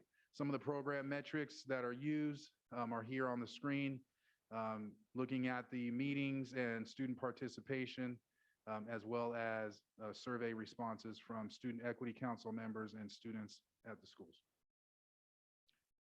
I would like to invite up some student equity council support staff from Valley High School, Principal Kemp Bell, and a student equity council member, Summer Lay, to share a little bit about some of the activities that they are working on at their sites.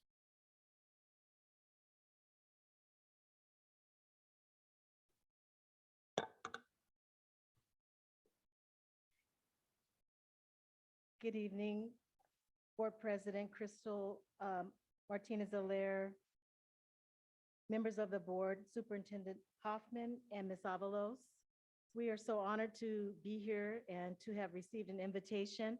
I'm here with one of our Student Equity Council members, Ms. Summer Lay, who will be doing most of the talking. But I just wanted to root our presentation in our school's vision and our mission. We are closely connected to our district's mission to prepare all students for college and career. And then our vision at Valley High School is that we are the home of the Vikings. We are a highly diverse, multi-talented, creative, and resilient student body, and they're embraced by and they're challenged by an accepting highly skilled, warm community of educators to become responsible, ethical citizens who are prepared for life, college, and career. We are a learning community where educational experiences require students to employ the use of complex thinking skills to solve problems as individuals and as group members. We're also a place where we strive to create opportunities for students that will enhance their ability to engage and contribute their unique accomplishments to a culturally diverse society. So I think that was important to call out before Summer begins her portion, so that all of us would be aware and be reminded that Valley High School has always been a place, a place where students are welcomed and embraced. Right. Thank you so much for Ms. Bell to introduce that as one of our values for Valley. As a Valley Viking myself, I do have to say that our campus and our school pride ourselves on our diversity, and I'm proud to say that our Equity Council also reflects that. We have various members from all different parts of our school, a lot of members from our Latinos Unidos club on campus, as well as our BSU club on campus. We also have various students that are involved in student leadership, and then also students who aren't as involved, but also want to take part in having a say on what we have on campus. Right now, we have three main initiatives that we are focusing on for our council. The one that we are currently putting at the forefront is our new initiative with our counseling team at Valley, where we are introducing gender neutral bathroom stickers to help accessibility and get the word out there that we do have gender neutral bathrooms for any students that are non-binary or non-gender conforming. Additionally, we are focusing on getting a wider variety or trying to get a wider variety of menstruation products for students that do go through menstruation and have periods. We are also trying to get urinal dividers for the men's bathroom, as that was an issue that was brought up last year with our Equity Council last year as well. But we are now pushing that, and we're hoping to start a petition on our school so that we can see exactly how many students are interested in pushing this new initiative. Additionally, I think about a couple weeks ago, we had a field trip where our Equity Council was invited along with several other schools to go to the California Museum, where we learned a lot about advocacy and the process to get equitable things accomplished. So we were actually told that we are going to have the chance to receive a grant to create community building projects. And we are currently holding meetings and discussions that are open to our entire school to see what students would think that grant should be used towards. So far, our two main, I'd say, candidates to have the grants be pushed towards are our after-school student forums, where our forums are open to all students on campus to reflect what they believe they need to have an equitable experience at Valley. And we also have our other possibility is student-run tutoring sessions. So students are more open to asking for help rather than having to rely on teachers all of the time, and especially if they do not feel secure or safe. Yeah, thank you. And in closing, I wanted to give honor to Mr. Tavish Lopez, who is the teacher, who is the advisor of our Student Equity Council. And also, as Summer mentioned, it's a very active council. There are 4 to 5 student members there. And tomorrow morning, during our late start meeting, as part of our staff meeting, we will be honored with the presence of, oh my goodness, let me just get her name. I don't want to say it wrong. Ms. Feliciano, Laura Feliciano, and her team will be coming to support our staff and educate us about how with students who are identify as LGBTQ+, so that our staff is more informed and educated on ways to be inclusive and supportive. Thank you so much for your time, and thank you, Mr. Jones. Welcome to Elk Grove Unified.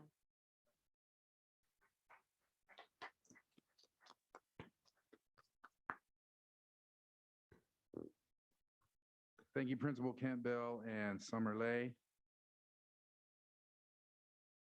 So next up, we'll talk about Black Student Unions, or BSUs.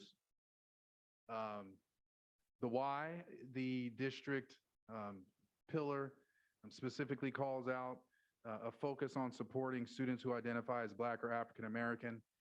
Black student unions are specifically focused on recruiting students who identify as Black or African American as an advocacy group and a student affinity group. Membership is not solely for those students who identify as Black or African American, but definitely a focus for recruitment. The how, some ESSER funding and general funding from the department. You'll see once again under the funding that there is a 2.0 FTE. This also models the structure of the 2.0 FTE for the student equity councils. One of those FTE is a program educator who is specifically staffed to support BSUs at schools throughout the district. And the other FTE is a program specialist who supports BSUs as well as other initiatives coming out of the Educational Equity Department. Each BSU has an adult advisor who coordinates and facilitates meetings with student members. There's a focus on, once again, recruiting students who identify as Black or African American, and some program metrics revolving around meetings and student participation help track the impact of the group. At this time, I'd like to invite up some members of Monterey Trail High School, the BSU advisor at Monterey Trail, Mr. Vincent Payne, and the BSU student president, Amaya Wilson, to share a little bit about the activities of the Monterey Trail BSU.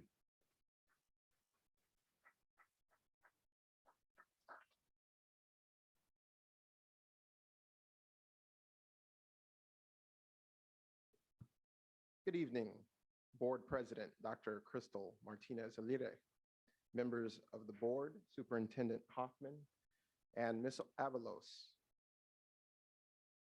I want to first thank you for the opportunity to stand before you and share some things about our Black Student Union at Monterey Trail High School. My name is Vincent Payne, and I am honored to be the BSU advisor along with Kathy Wilson. Our club had 58 students sign up during our Fall Club Rush event, and we currently have an average attendance of 34 students at our Thursday meetings. Our club actively seeks to include all students, regardless of identification, to join and create lasting relationships by making the club a fun, interactive, and engaging atmosphere, both socially and intellectually. Our BSU is actively improving the educational statistics that often affect students of color, especially those identifying as Black or African American. Through supporting awareness and providing educational resources, our intentional engagement creates better opportunities for all students. This year, we are seeking to raise money for the Black Excellence Extravaganza, which will be held at Monterey Trail High School on Friday, February 24th, 2023. I would like to introduce our president, Ms. Anaya Wilson, to share more about our amazing BSU.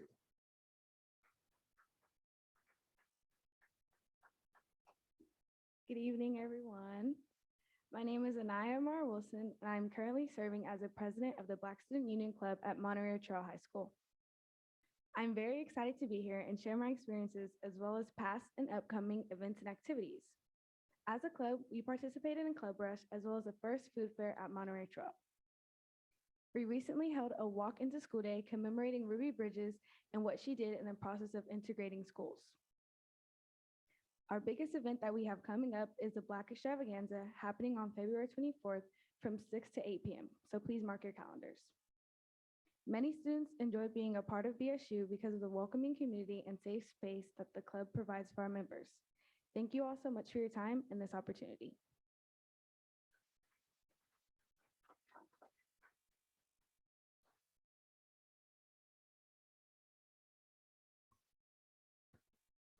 Thank you, Mr. Payne and Ms. Wilson, for sharing some of the great work that's happening at Monterey Trail through their BSU.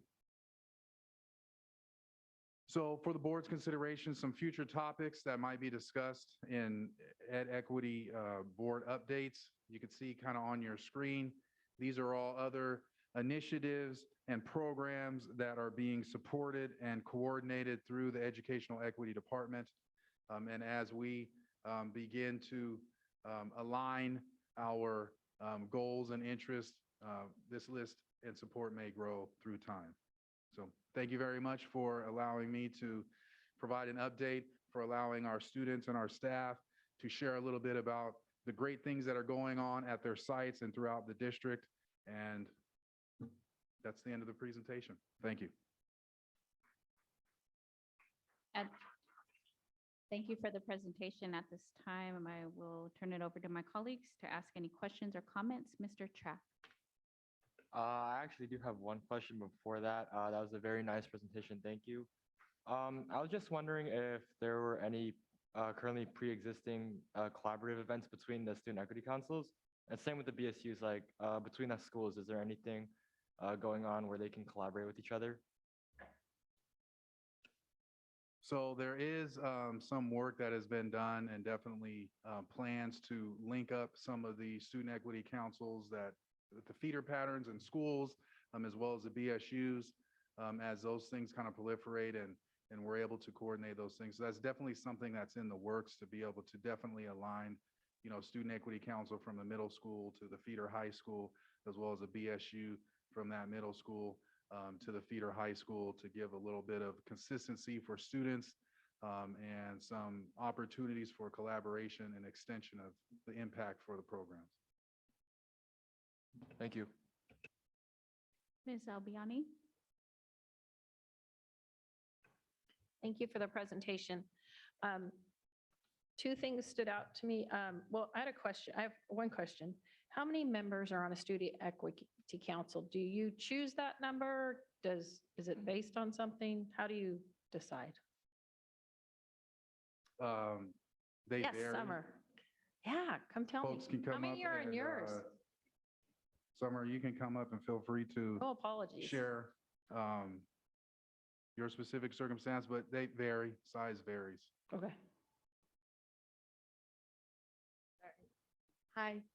So at Valley, we have for our clubs, normally we have to fill out a club charter. So we had to do the same thing for Equity Council. So we have 4 main officers or council officers. That's our president, our vice president, secretary, and then our treasurer, who kind of is like a treasurer, but not really.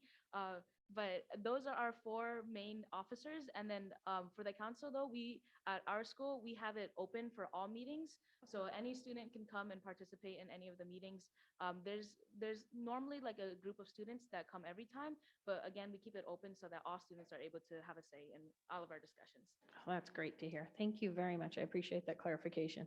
I was a little surprised at the money difference in the BSU and the Equity Council. And so I had a chance to talk to Mr. Hoffman about that today and talked about how it was a starting work that we've invested a lot of money in, and how they are different things. The Equity Council is while it is on campuses, the district brought it, so it's not set into the monies we've given them in the past and such. So I just wanted to note that I had asked about those questions, and I appreciate the answers I got. I'm really excited to hear about the BSU. I know their growth has been huge. I'm a huge fan and have been supporting them for years. And I have a very good friend, Joyce Brown, that is going to cry when I tell her what you told me tonight. We are so excited and proud.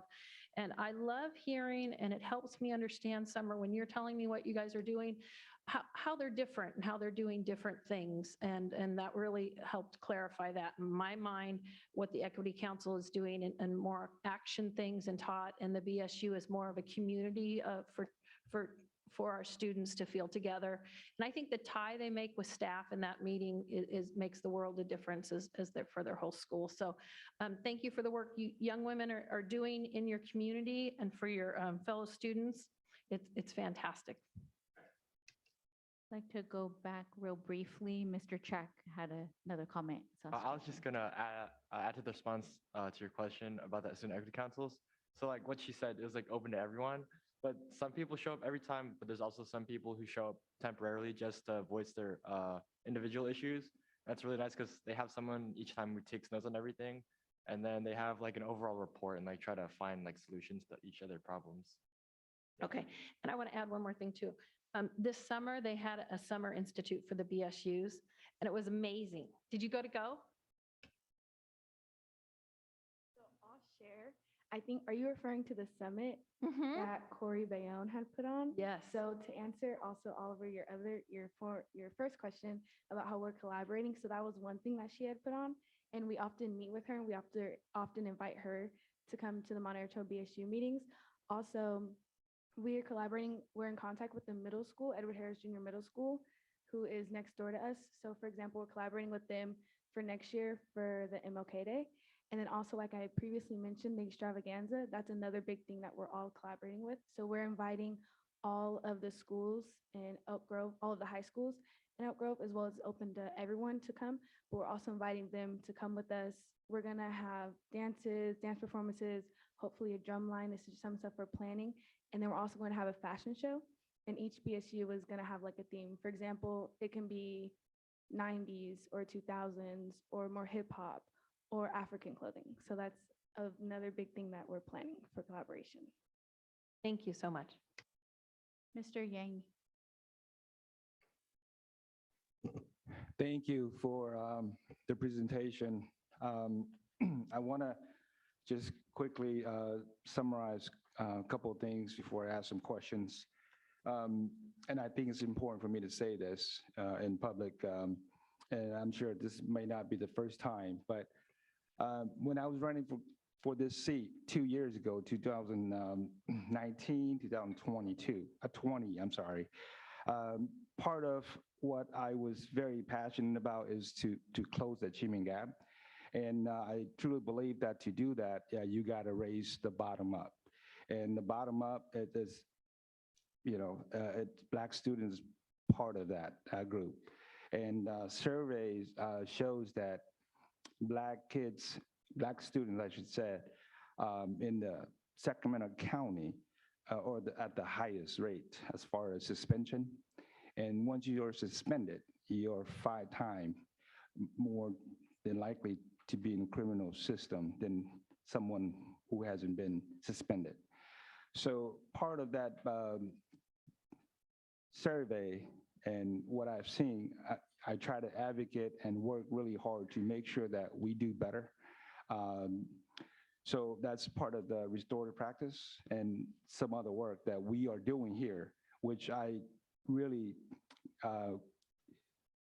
very excited to see the work that we been doing and making progress and hiring more people to build this equity team so that we could help more students. And what I really want to see is just more participations from the Black, African-American kids and Latinos, homelessness, you name it, those kids on the bottom of the barrels, to really uplift them and give them, fair chance to see in academic and ultimately in life. And so this kind of work, it's really close to my heart. And I just want to encourage each one of you that, next time when you come up to report to us, I really want to see more. And I know this is kind of the beginning of great things and so forth, but I want to see the numbers, how many students are participating. How many students are participating in each programs? Because it looks like we have different programs in there, right? So that we know as board members that we have this amount of students participating in there. And then I want to see the pros, the cons of feedback from the students, because we really want to hear from the students what they think about our program. And it's great that we have the BSU president here to share some of her experience. And I would love to see more of that too. Maybe even more students come up to the podium and speak to us so that we really know the ins and outs, the pros and cons, and then room for improvement. That's what we're looking for. And I think that it's critical to hear from the students, not just from the staff. So if you guys could bear that in mind, and next time when you guys come up, bring those data if it's available. But thank you for all that you have done and continue to make progress for this program to change lives. So thank you very much. Ms. Jamerson. Thank you so much for the let me get closer. Thank you so much for the presentation. I appreciate you students waiting. It was a long time until you had your opportunity to speak. So I appreciate you being here for the board meeting. And I know that it takes a lot to come up to the podium and speak to us. So congratulations just on the effort in coming up and presenting. Similar to, I think what Mr. Yang was saying, I know that we've had the equity councils, that this is, I believe, the second year that we've had the equity councils. I would love to see kind of the progression with the equity councils, with some of the goals that had been set last year, what was attained, and kind of the goals set forth for this year in terms of overarching district. I know that there's certain trainings that they do all together as a district, and then also at their site level. So I'd love to know a little bit beyond kind of just the information that we had here today. And then similar into BSU, again, I know that we've had a great increase in the number of BSUs at all of our schools, and I think that is, critical. I would like to also see what changes have been the impact of BSUs at your campus, and hear from the students in terms of the change in culture. Are we seeing that the experience of Black students are being impacted by BSUs? What else can be done to support the students at the schools? So again, kind of just digging a little bit deeper, but I definitely appreciate students coming out tonight and putting forth this effort. And I hope to see you again. I'm going to backtrack real briefly to Mr. Yang. Sorry, I forgot to ask my question. The question I have is, what is the process that you guys go through to recruit students, especially Black kids? So we only have one club rush per year. It's during the first, I would say like first month of school. So that's one really big thing, but also we frequently post on our Instagram, and it's also by word of mouth. So I go up to fellow Black kids I see and I say, hey, what are you doing after school today? We have a BSU meeting, you should come. So also when they get to the meetings, we have a sign-in binder to keep records. And then we also have the 5-star app that we use on Mr. Payne's computer to sign them in. So recruitment, I would just say it's anyone is welcome, but our target audience is Black and African American students.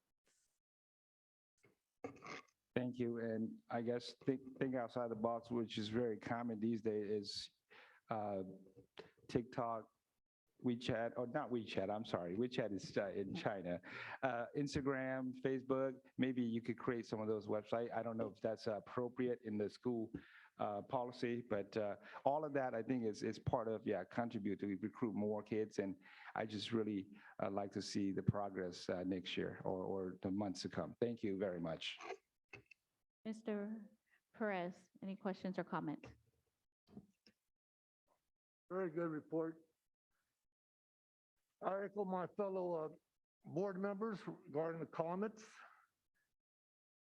But I was wondering, well, I want to congratulate you, first of all, the students and throughout the United States and California on their participation on civic engagement. We had a month or a resolution, get students to vote and this and that. And that happened throughout the United States, here in California and the Sacramento area. I congratulate to you students talking amongst yourselves about the issues that affect you personally, one-on-one, as a group, and also as a community. And I believe that old acronym or that old saying, it takes a community. It takes a community. That's what it does. There is funding for community resources, but I looked at the state report. We didn't apply for that money because when we deal with students at Valley High, Monterey High, Florin High School, they need more services. And we got to deal with them through the socioeconomic issues, the health issues they bring to school, the academics. We all know the academic situation. Math and reading, number one thing that we need to put more money and more emphasis to get you on par. Not to be an employee, to be an employer. That's what we need to do. Get you that set of mind into you and be proud of your race. You know, black is beautiful, like Ali said. Ali said that. Well, that was my 60s when I grew up. And that brought me a lot of heart and self-esteem. We need to build up your self-esteem, not break it down. And make sure that when you walk into that school, you're proud. You walk out, you're proud, not with your head down. And looking people in the straight, in the eye to eye, not to be ashamed of who you are. We need to build that self-esteem. And that's what I know for a fact, that what BSU does to students. I lived that throughout my student activism at San Francisco State and high school, everywhere I went. You know, the student activism, that's where you get your political knowledge, your ideology of helping your fellow man besides church. You know, it happens, you know, most of the time you're in school, but we need to drill that within our curriculum development. These board members need to support you 100%. Get ethnic studies involved. Why are we procrastinating so much? We can't even get ethnic studies in right now. It's taking so long. Mr. Perez, we need to stay on the topic at hand, please, Mr. Perez. 2025. That's a shame. But yet we could talk about sex, just like this other lady was saying earlier. So we need to stay on the topic, Mr. Perez, please. We need to stay on topic, please. Are there any specific questions about what was presented on the BSU or the campus? The question is, are we doing that? That's the question. Are we supporting you on those issues? That's the question, you know? So the question, do we give you enough funding? That's the question. If you can please let her speak. So I saw in the plan that we're supposed to get, I believe, money for like basically any events we put on. So previously mentioned the extravaganza, we do need funding for that. So yes, thank you. So I do think that you all are doing what is needed. However, I feel like what could be better, or not what could be better, but maybe just seeing you all more like at our schools, because I know I invited the other BSU members here and they didn't really know what a board meeting was, or they didn't really know who was on the board. I have the privilege of knowing, for example, Mr. Hoffman, but that's because like my mom works in the district. So I have those benefits. However, the students who don't have the benefits that I have, they're not connected. They're not. So I think that's one thing. But other than that, I think we feel supported. Well, I know that for a fact because I just read an article like in civil engagement. They can't even, students today can't even name the 3 branches of government. And then we expect you to go out there and organize? Mr. Perez, Okay. we're going to stay on topic, please. Thank you. As you know, I'm very passionate about student organization and student organizing and giving power to students. And and don't be afraid to ask. That's what this legislator is doing. We know the issues. But we need the right people in those classrooms, in those institutions to get that in your mind, support you 100%. It's not being done as fast as I like it to be, but that's what it is. Now, I agree with the numbers. We need numbers so, like, who goes, when you're there, what do you talk about? The survey is very important. We need that knowledge. We're not out there, that much, but we need that survey knowledge to us. And, you were here during the issue regarding special ed. If it wasn't for these parents and students We need coming to to us, stay on that topic, the Mr. information Perez. We need to is stay on very topic. important.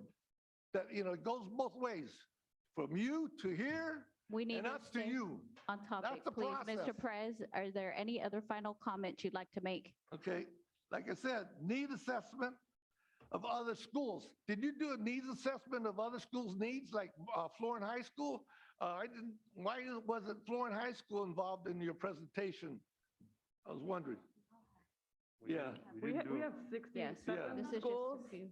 I know, but I think the goal of the presentation was just to give the board a little taste of some of the programs that are operating outside of the, in coordination and collaboration with the Educational Equity Department.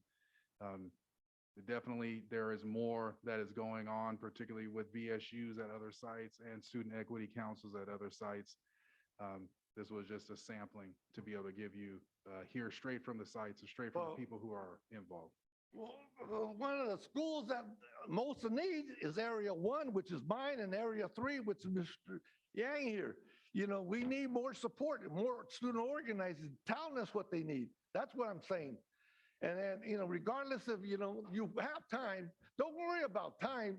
Some people here don't want to know or don't want to make time, but we'd have time.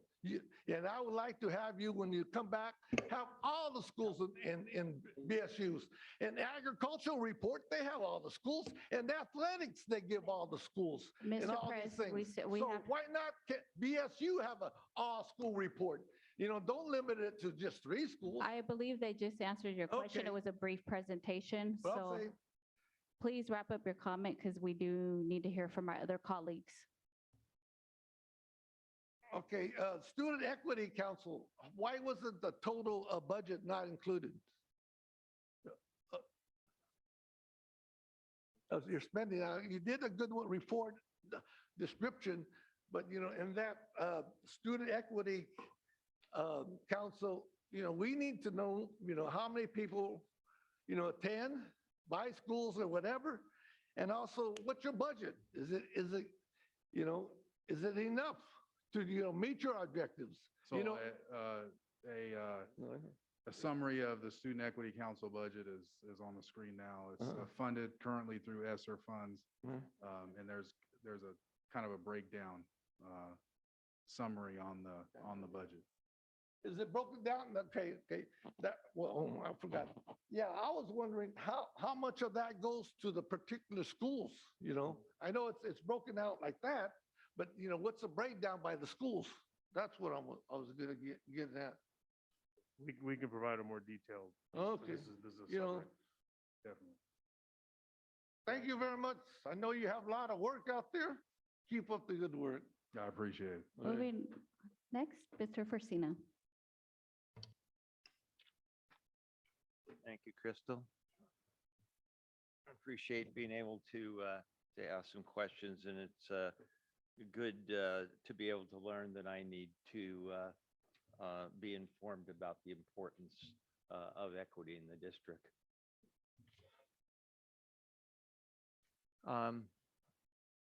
Yeah, that was for you. Corey?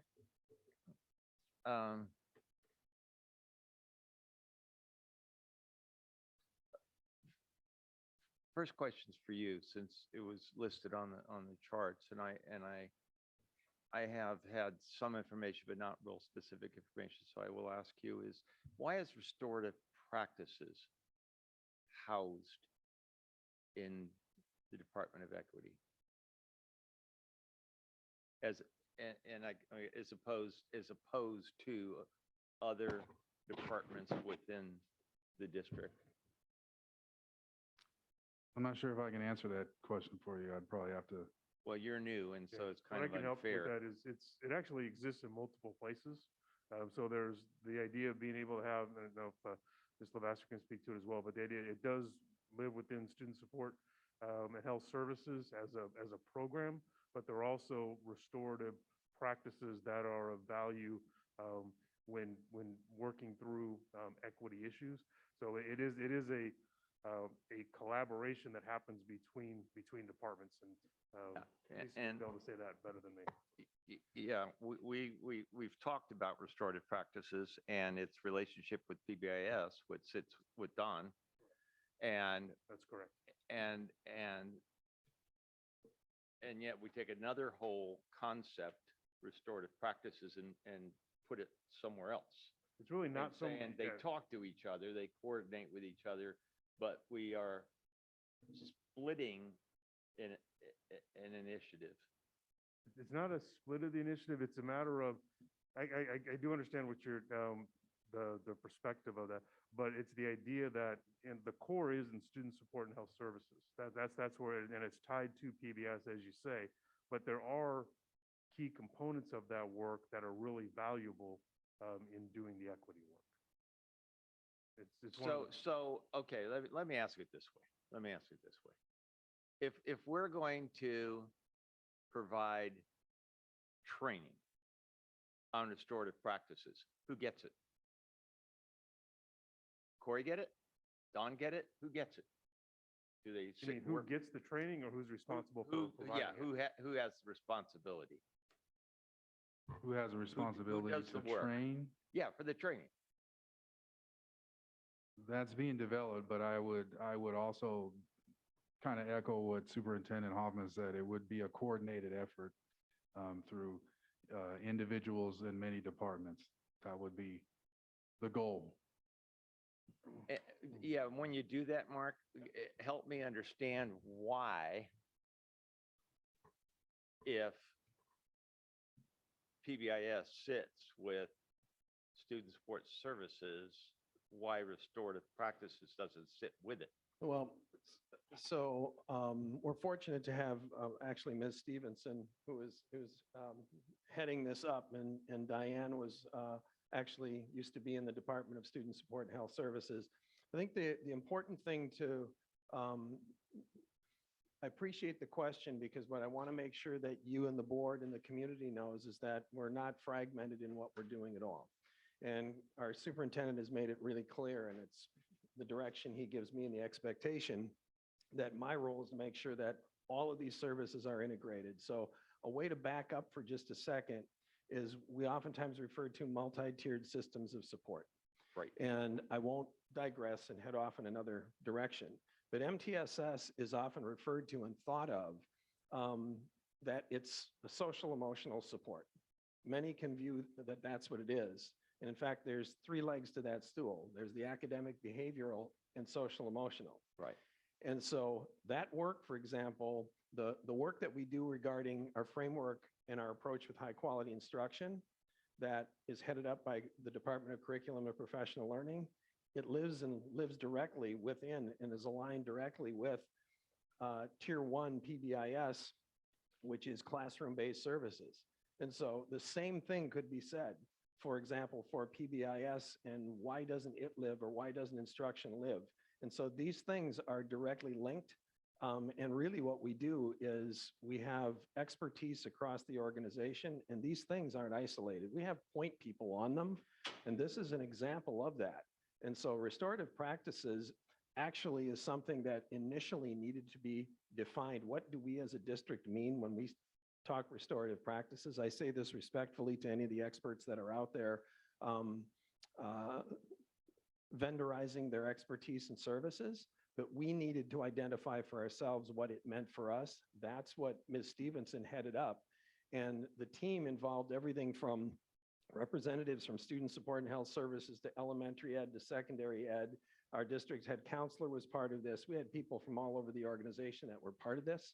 And so it's a really important question that you ask. What I can assure you about is that, for example, every Wednesday, I am with the assistant superintendents of elementary and secondary education and every department leader in the teaching and learning side of the house. And everything we do is talking about how all of our services and work are integrated. Integrated approach to the development and implementation and evaluation, which is headed up by research and evaluation of the program. It's all integrated, and it's the only way that we'll efficiently be able to design, develop, implement, and evaluate the program. Okay. It's just not a standalone. That's the piece. It's just not. Yeah, and certainly the important part, as you addressed, Mark, is we as a district need to define what is meant by restorative practices. And that's the work that we've done. And so, and also the board may be, and again, I don't mean to digress on this because we're in the process of working with an outside vendor on this. And that's something that I'll be bringing to the superintendent and the board in terms of contracted services, because we've assessed whether or not, for example, when we implemented PBIS, that was done with Placer County. So we used an outside agency to come and assist us in the implementation of that. We're looking at the same type of thing, not specific to Placer County, but we're looking at that. That's also the work that's been collaboratively done. That's been headed up by Ms. Stevenson. Thank you. With respect to the surveys, my presumption is I'm not going to, have they been developed already? Yes, the surveys are going to be sent out, or are they in the development process? Are you asking for the students, the surveys for the student clubs, or? The surveys that are being developed as one of the metrics. I will give it to you. I'll speak very briefly. Okay. 6 weeks in, but I know that the board or the school district has student surveys that go out and they survey students' connectedness to schools, as well as a whole host of other things. That is data that is looked at to measure the effectiveness of some of these targeted programs. I'm not sure if there are specific sites that have other specific survey data as well. So they're using some of the existing. Hold on surveys. 1 second, please. Page 6. Is it 6? Yeah, survey responses. And so are you developing, are the councils developing a specific survey just for the council? Or are you utilizing data that comes in from the surveys we send to students and staff and parents?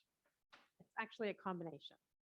So it's a combination of the student school climate survey, and then as well as working with research and evaluation and the program educators that oversee these programs will help us develop surveys for the BSUs, for the councils, to make sure that we're adequately meeting their needs and what else we need to do. Okay. And who will participate in that? In developing the survey, research and evaluation, program educators, and then your student leaders.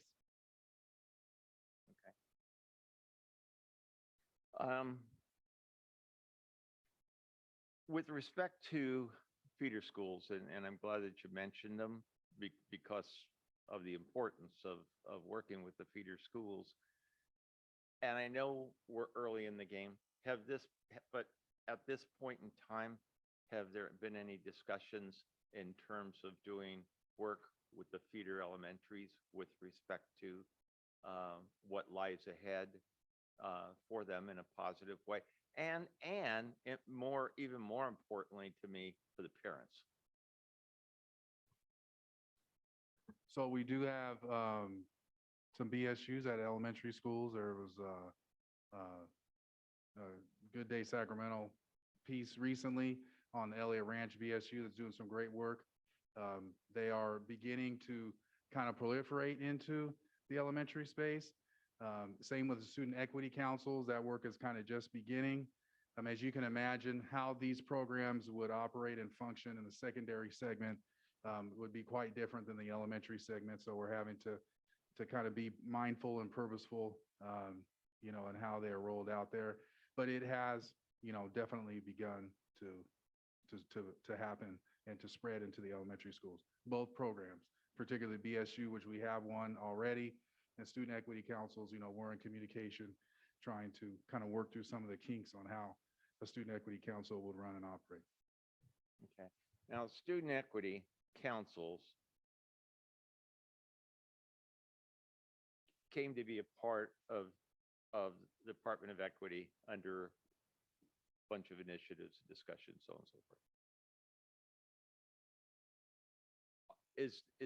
Have there been any discussions? And again, Corey, I know you're new, and I know Lisa's new, so it may be hard to respond to the question, but has there been discussions about the benefits that could be derived by the provision of the same kind of coordination for the Hmong clubs, for the Sikh clubs, for the Muslim clubs, and so on and so forth?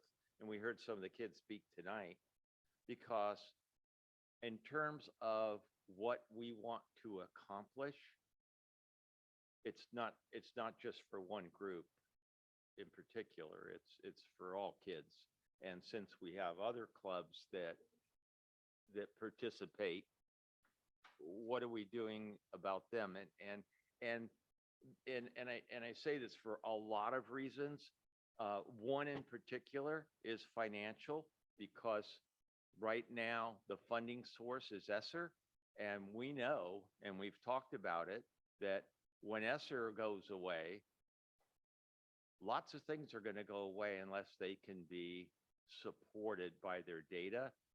And the board will have some pretty tough decisions down the road in terms of, unless there's like major funding, because ESSER is $320 million. And the data is going to be the driving force to say, this is something we want to continue, this is something we don't want to continue as a board. But back to my, I know I kind of rambled, but. Sure. So I think one of the major goals of the equity department this year is to try to be laser focused on budget and how much things are costing and what we can do with certain funds to be able to support these initiatives. With regards to other affinity groups and clubs, it's my understanding that there are many clubs for certain affinity groups. I'd argue probably not enough, but there are clubs at certain sites that are focused on certain affinity groups. And I would hope that we would have the opportunity as an educational equity department to explore how to support those and how to bolster those and how to provide some coordination for those as well.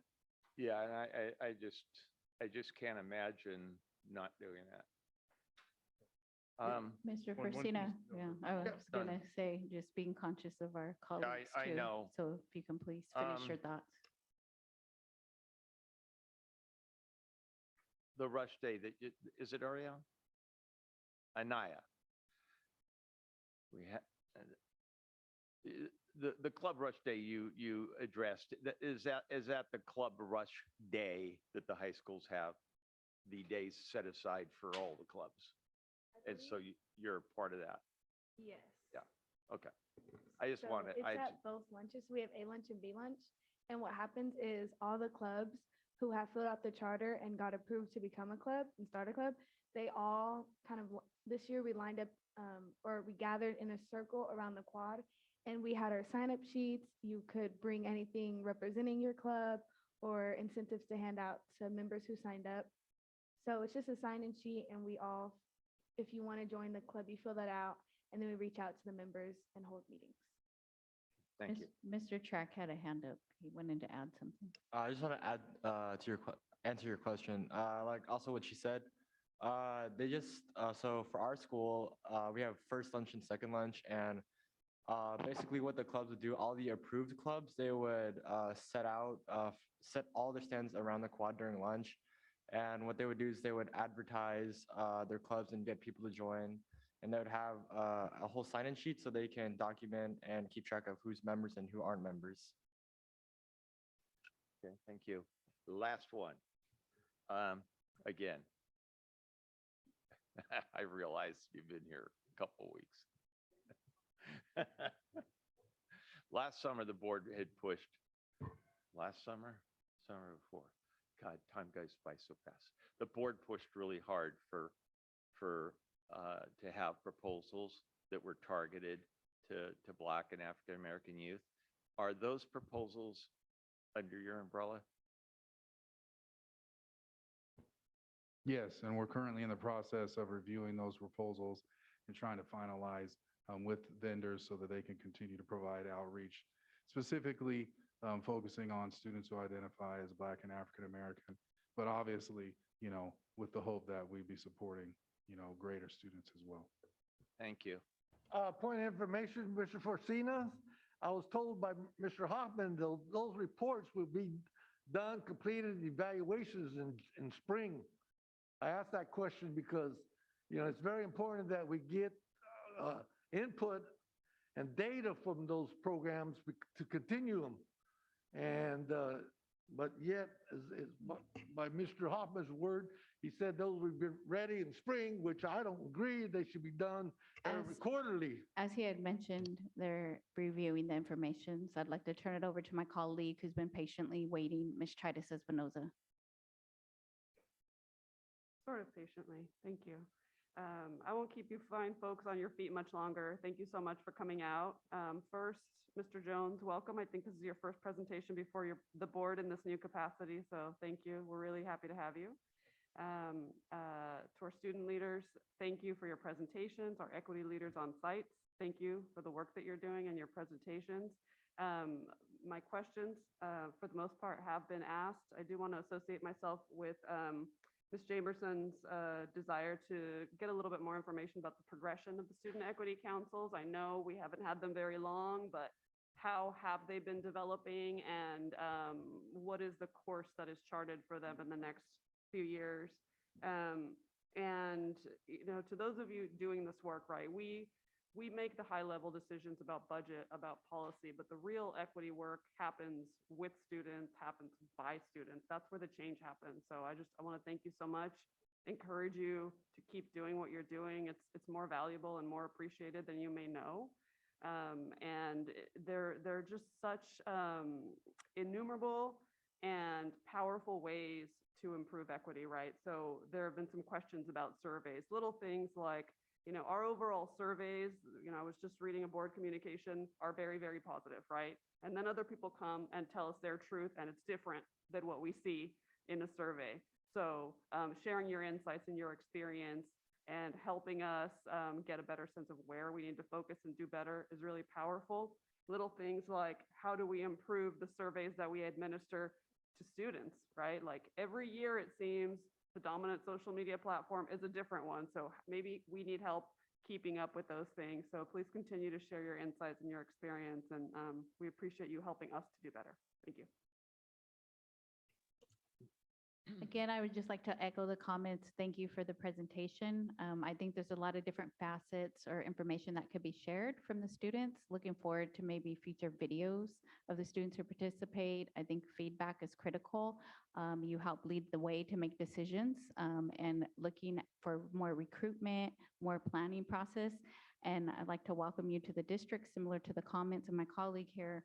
And I know that sometimes we might be coming to a club, for example, as a student to address an issue that might be an uncomfortable issue that might have taken place at school.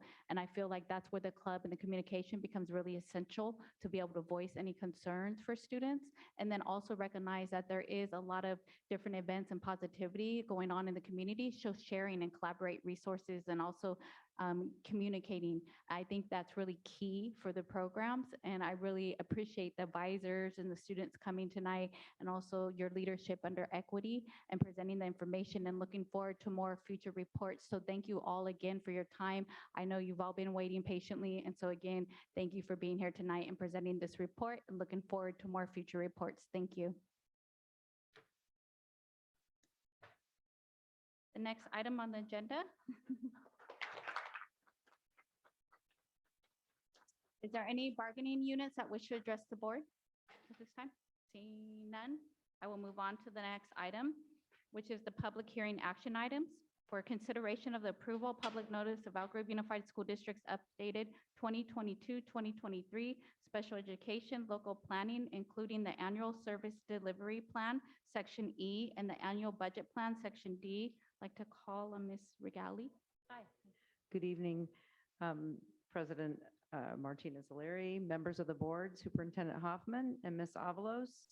The Board of Education is asked firstly to open a public hearing and receive comments on the EGUSD's updated 2022-2023 special education local plan, including the updated annual service delivery plan, section D, and updated budget plan for special education, section E.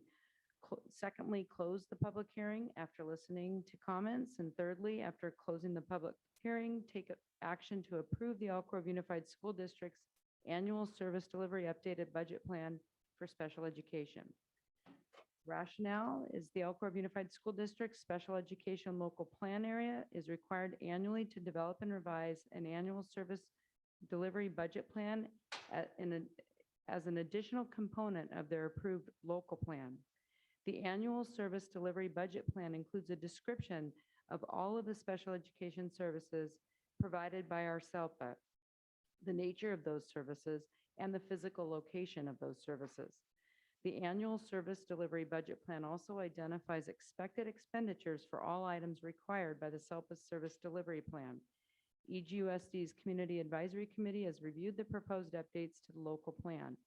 EGUSD's 2022-2023 Special Education Local Plan has been updated, and the updates are included in the updated Annual Service Delivery Plan, Section D, and the updated budget plan. Those are reversed. The Annual Delivery Plan is Section E, and Section D is the budget plan for special education. At this time, I'd like to open the public hearing and call on Ms. Levasseur to see if there's any public comments via Zoom related to this item, or Mr. Mate, if there's any public comments that you're aware of. Anybody waiting? Thank you. I'd like to call Mr. Yang to see if there's any blue cards on this item. Madam Chair, there's no blue card on this item. I'd like to close the public hearing and call for a motion to approve the Elk Grove Unified School District's annual service delivery updated budget plan for special education. So moved. Second. I have a first and second. I'll conduct a roll call vote. Mr. Track, Aye. Mr. Yang, Aye. Ms. Jamerson, Aye. Mr. Perez, Need a lot of work in this area. Yes. Mr. Forcina, Stepped out. stepped out. Ms. Tritis Espinoza, Aye. Ms. Albiani, Aye. myself is an aye, and Mr. Forcina, let it be noted, wasn't here during this time frame. The next item on the agenda is action items. First item is establishment of the annual organizational meeting of the Board of Education. Under the provision of the Education Code, Section 35143, the governing board is required to set an annual organization meeting between December 9th and December 23, 2022. I'd like to call for a motion to establish the annual organizational meeting of the Board of Education for Tuesday, December 13th, 2022 at the regularly scheduled board meeting.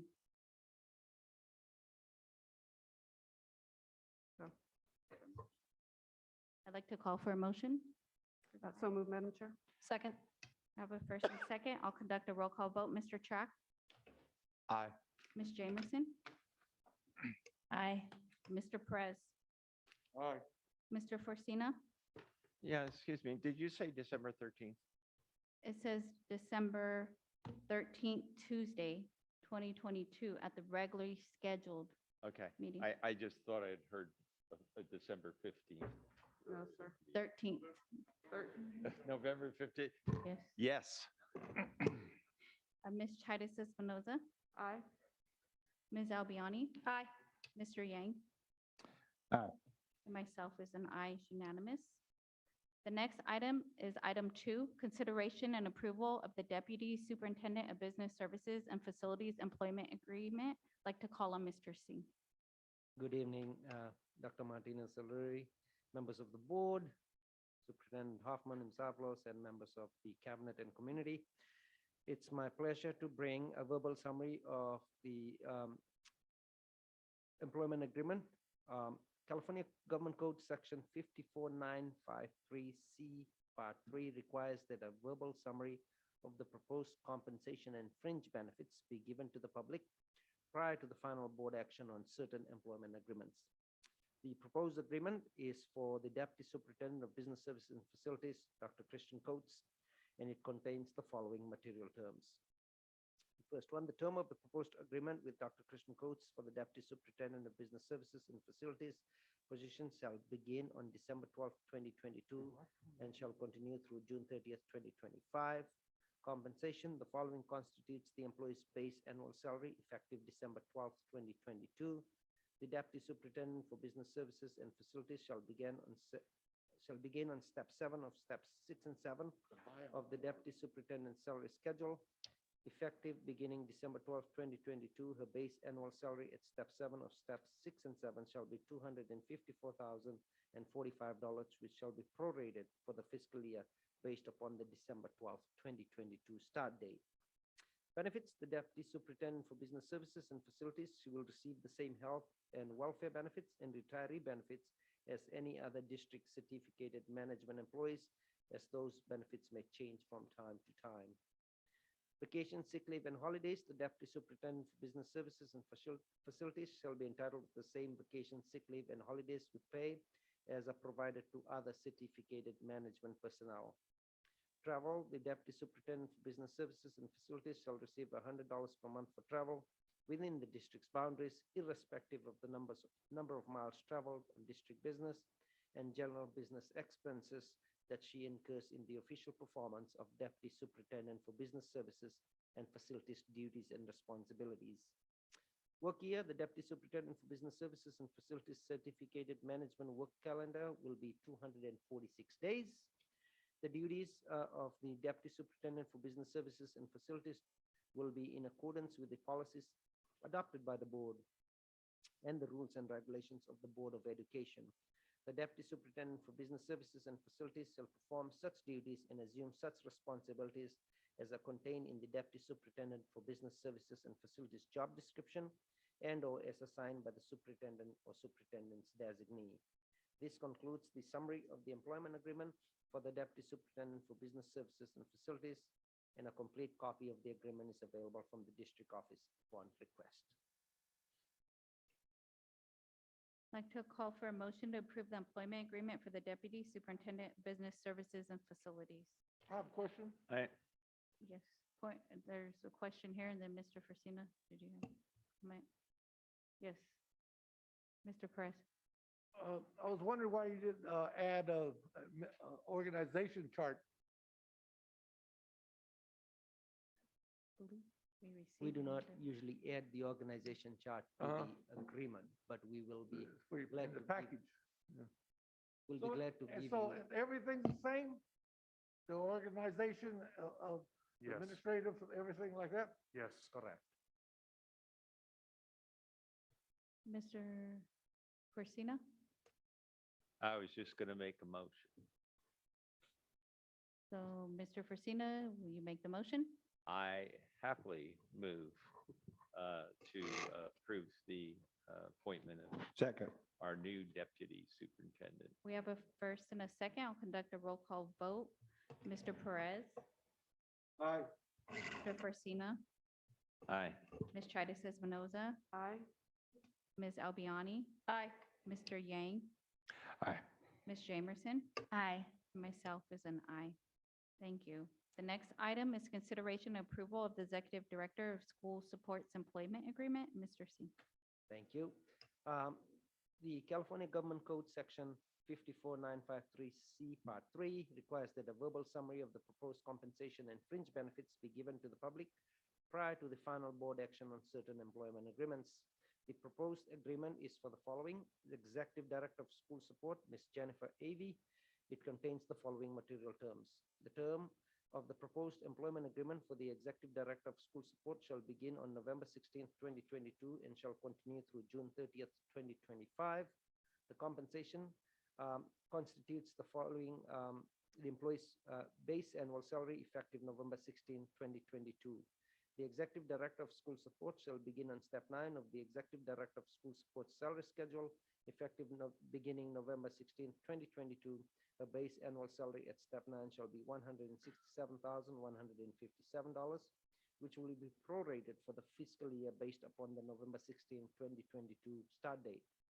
The benefits: the Executive Director of School Support will receive the same health and welfare benefits and retiree benefits as other district certificated management employees, as those benefits may change from time to time. Vacation, sick leave, and holidays: the Executive Director of School Support shall be entitled to the same vacation, sick leave, and holidays with pay as are provided to other certificated management personnel. Travel: the Executive Director of School Support shall receive $100 per month for travel within the district's boundaries, irrespective of the number of miles traveled on district business and general business expenses that she incurs in the official performance of Executive Director of School Support's duties and responsibilities. The work year for the Executive Director of School Support shall be the certificate management work calendar of 246 days. The Executive Director of School Support's duties shall be in accordance with the policies adopted by the board and rules and regulations of the Board of Education. The Executive Director of School Support shall perform such duties and assume such responsibilities as are contained in the Executive Director of School Support's job description and or assigned by the superintendent or superintendent's designee. This concludes the summary of the employment agreement for the Executive Director of School Support, and a complete copy of the agreement is available from the district office upon request. At this time, I'd like to call for a motion to approve the employment agreement for the Executive Director of School Support. I move approval of the employment agreement. Second. First and a second. Conduct a roll call vote. Mr. Forcina. Aye. Ms. Tritis Espinoza. Aye. Ms. Albiani. Aye. Mr. Yang. Aye. Ms. Jamerson. Aye. Mr. Perez. Aye. And myself is an aye. It's unanimous. Thank you. Thank you. The next item is board member and superintendent reports. Are there any board members or the superintendent who wish to submit organization and committee meetings relative to the districts and operations? Ms. Tritis Espinoza. Just a quick heads up with the California School Boards Association Annual Educational Conference coming up. I don't know yet, hopefully all of us will be there receiving a lot of that excellent information and training.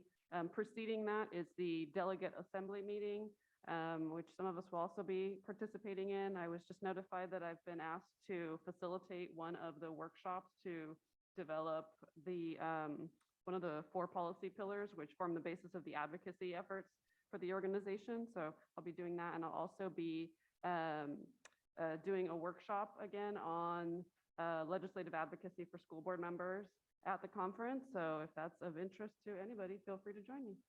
Thank you. Thank you. Mr. Forcina, you have a report? Yes. Last Thursday had a meeting with City of Rancho Cordova. Pretty much explored the same items that we always explore: transportation, the new middle and high school site, their building process and how it's going with respect to the issuance of permits. Always a very well-run, relaxed time, nice time. Anyway. So just follow off of that, always a good meeting. And it was actually probably the most positive meeting we heard in regards to transportation. And so I do think I do want to give a tip of the cap to the board, what we did with our drivers, and I think that has made a difference. The morale there is very strong, and we are transporting more kids every day on time than we have in Rancho Cordova is one of those places where we get a good litmus test of how well it's working. Next item on the agenda is consideration of future agenda items as a relative proposal, potential agenda items. No action or discussion shall be undertaken on any item not appearing on the posted agenda, except for board members may briefly ask for consideration. Are there any items? Seeing none, I would like to call to adjourn the meeting at 9:27 PM. Thank you.